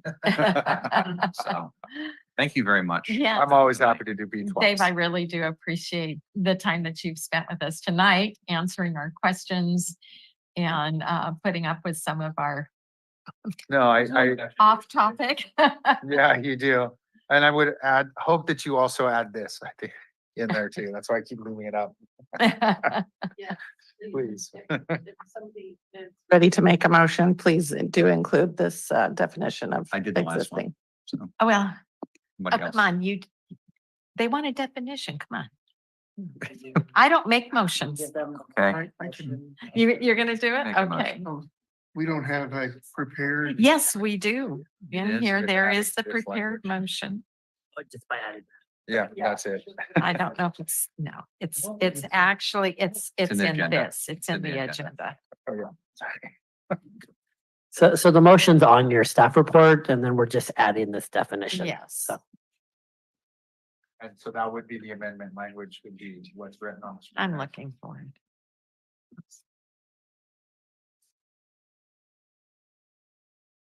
Okay, we're all looking for it. Nope, that's the wrong altogether. Rita, can you just pull it up?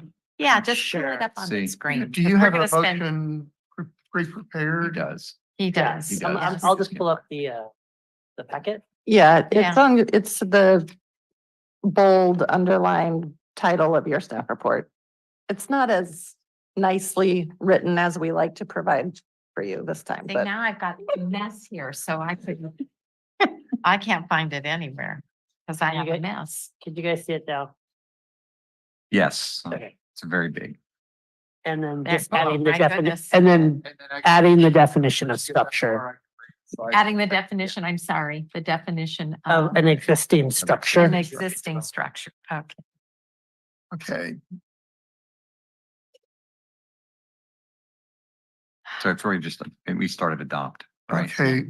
The motion is to adopt Planning Commission Resolution 23-20, recommending approval of the amendment to the city council. The proposed amendment is not subject to environmental review per Resources Code, PRC Division 13, paragraph 21080.9 and paragraph 15251 of the CEQA guidelines. And adding In addition to adding the definition definition of what do you call the structure thing? Existing. Existing structures from what was the year? 1972. 1972? it's January 1st, 1977. 77, thank you. Oh, There we go. I'm getting confused. Oh, there we go. An existing adding the definition of existing development. An existing structure means a structure lawfully in existence prior to the effective date of the Coastal Act, January 1, 1977, that has not been redeveloped since. Excellent. Mhm. I second that. And we have a second. So there was a motion by Commissioner St. John and seconded by Commissioner Woodson. May we have a roll call vote, please? Commissioner Walton, Yes. Commissioner Rana, Yes. Commissioner Woodson, Yes. Chair Amadeo, Yes. Commissioner St. John, Yes. Commissioner Jacobs. Yes. Motion passes. Okay. So, we have no action items other than what we had public hearings. We didn't have action item. No study session. Any staff updates before we break for the holidays? We're not having a meeting till January 11th. We're off, all the city offices are closed from December 22nd till January 2nd. We'll be back January 2nd. So Okay. Did you have any updates for us? in terms of, Any updates, like where status is on any of our big projects? No updates. the brass tap, after we can get through some PG&E issues, should be operational by February, March. That's pretty good. Yeah, but we're still trying to work through some PG&E issues. What else? Housing element, we sent the email to the state yesterday around 1 o'clock for the housing element. So hopefully within 60 days, we'll get certified. We'll have money. Yep. And then Allison and I are taking the general plan update, the same presentation you guys received, to council in February. Objective standards are coming back to you guys January 11th. And yeah, we're busy. A lot going on. Very busy. Okay, I do have one announcement myself, and if any other commissioners have announcements, you will do that as well. But due to some changes in my life that have impacted my time, I opted not to reapply for planning commission. So January will be my last meetings, and you'll have new members come February. And I am always available if you want me to talk to a commissioner or two. No, I'm sure that I will come to planning commission meetings occasionally because I'll want to give my 3 minutes of input. But unfortunately, I do need to let you know that I'm saying goodbye. So, and I know these commissioners are going to do a great job. So, and hopefully the two others that came up for applying again have applied and will get reappointed. Do we all have to reapply? No, there were 3 of us that had to reapply. So, and I already know of a few people who are applying for the one position I know that's open. So, and they're both good people that I know. So no matter who comes, it'll turn out good. Well, we staff has greatly appreciated your leadership and guidance. So thank you. Oh, well, I had a hard time making this decision. My husband finally had to yell at me and said, "You got way too much stress in your life. Something has to go." And this is the thing that demands the most time, other than my granddaughter. And I can't give her up. So. But we thank you. We thank you for your service to the city. Oh, my pleasure. It truly has been. And I'm going to miss everybody. So. Okay, anybody else have any announcements? Not seeing any, so we are adjourned.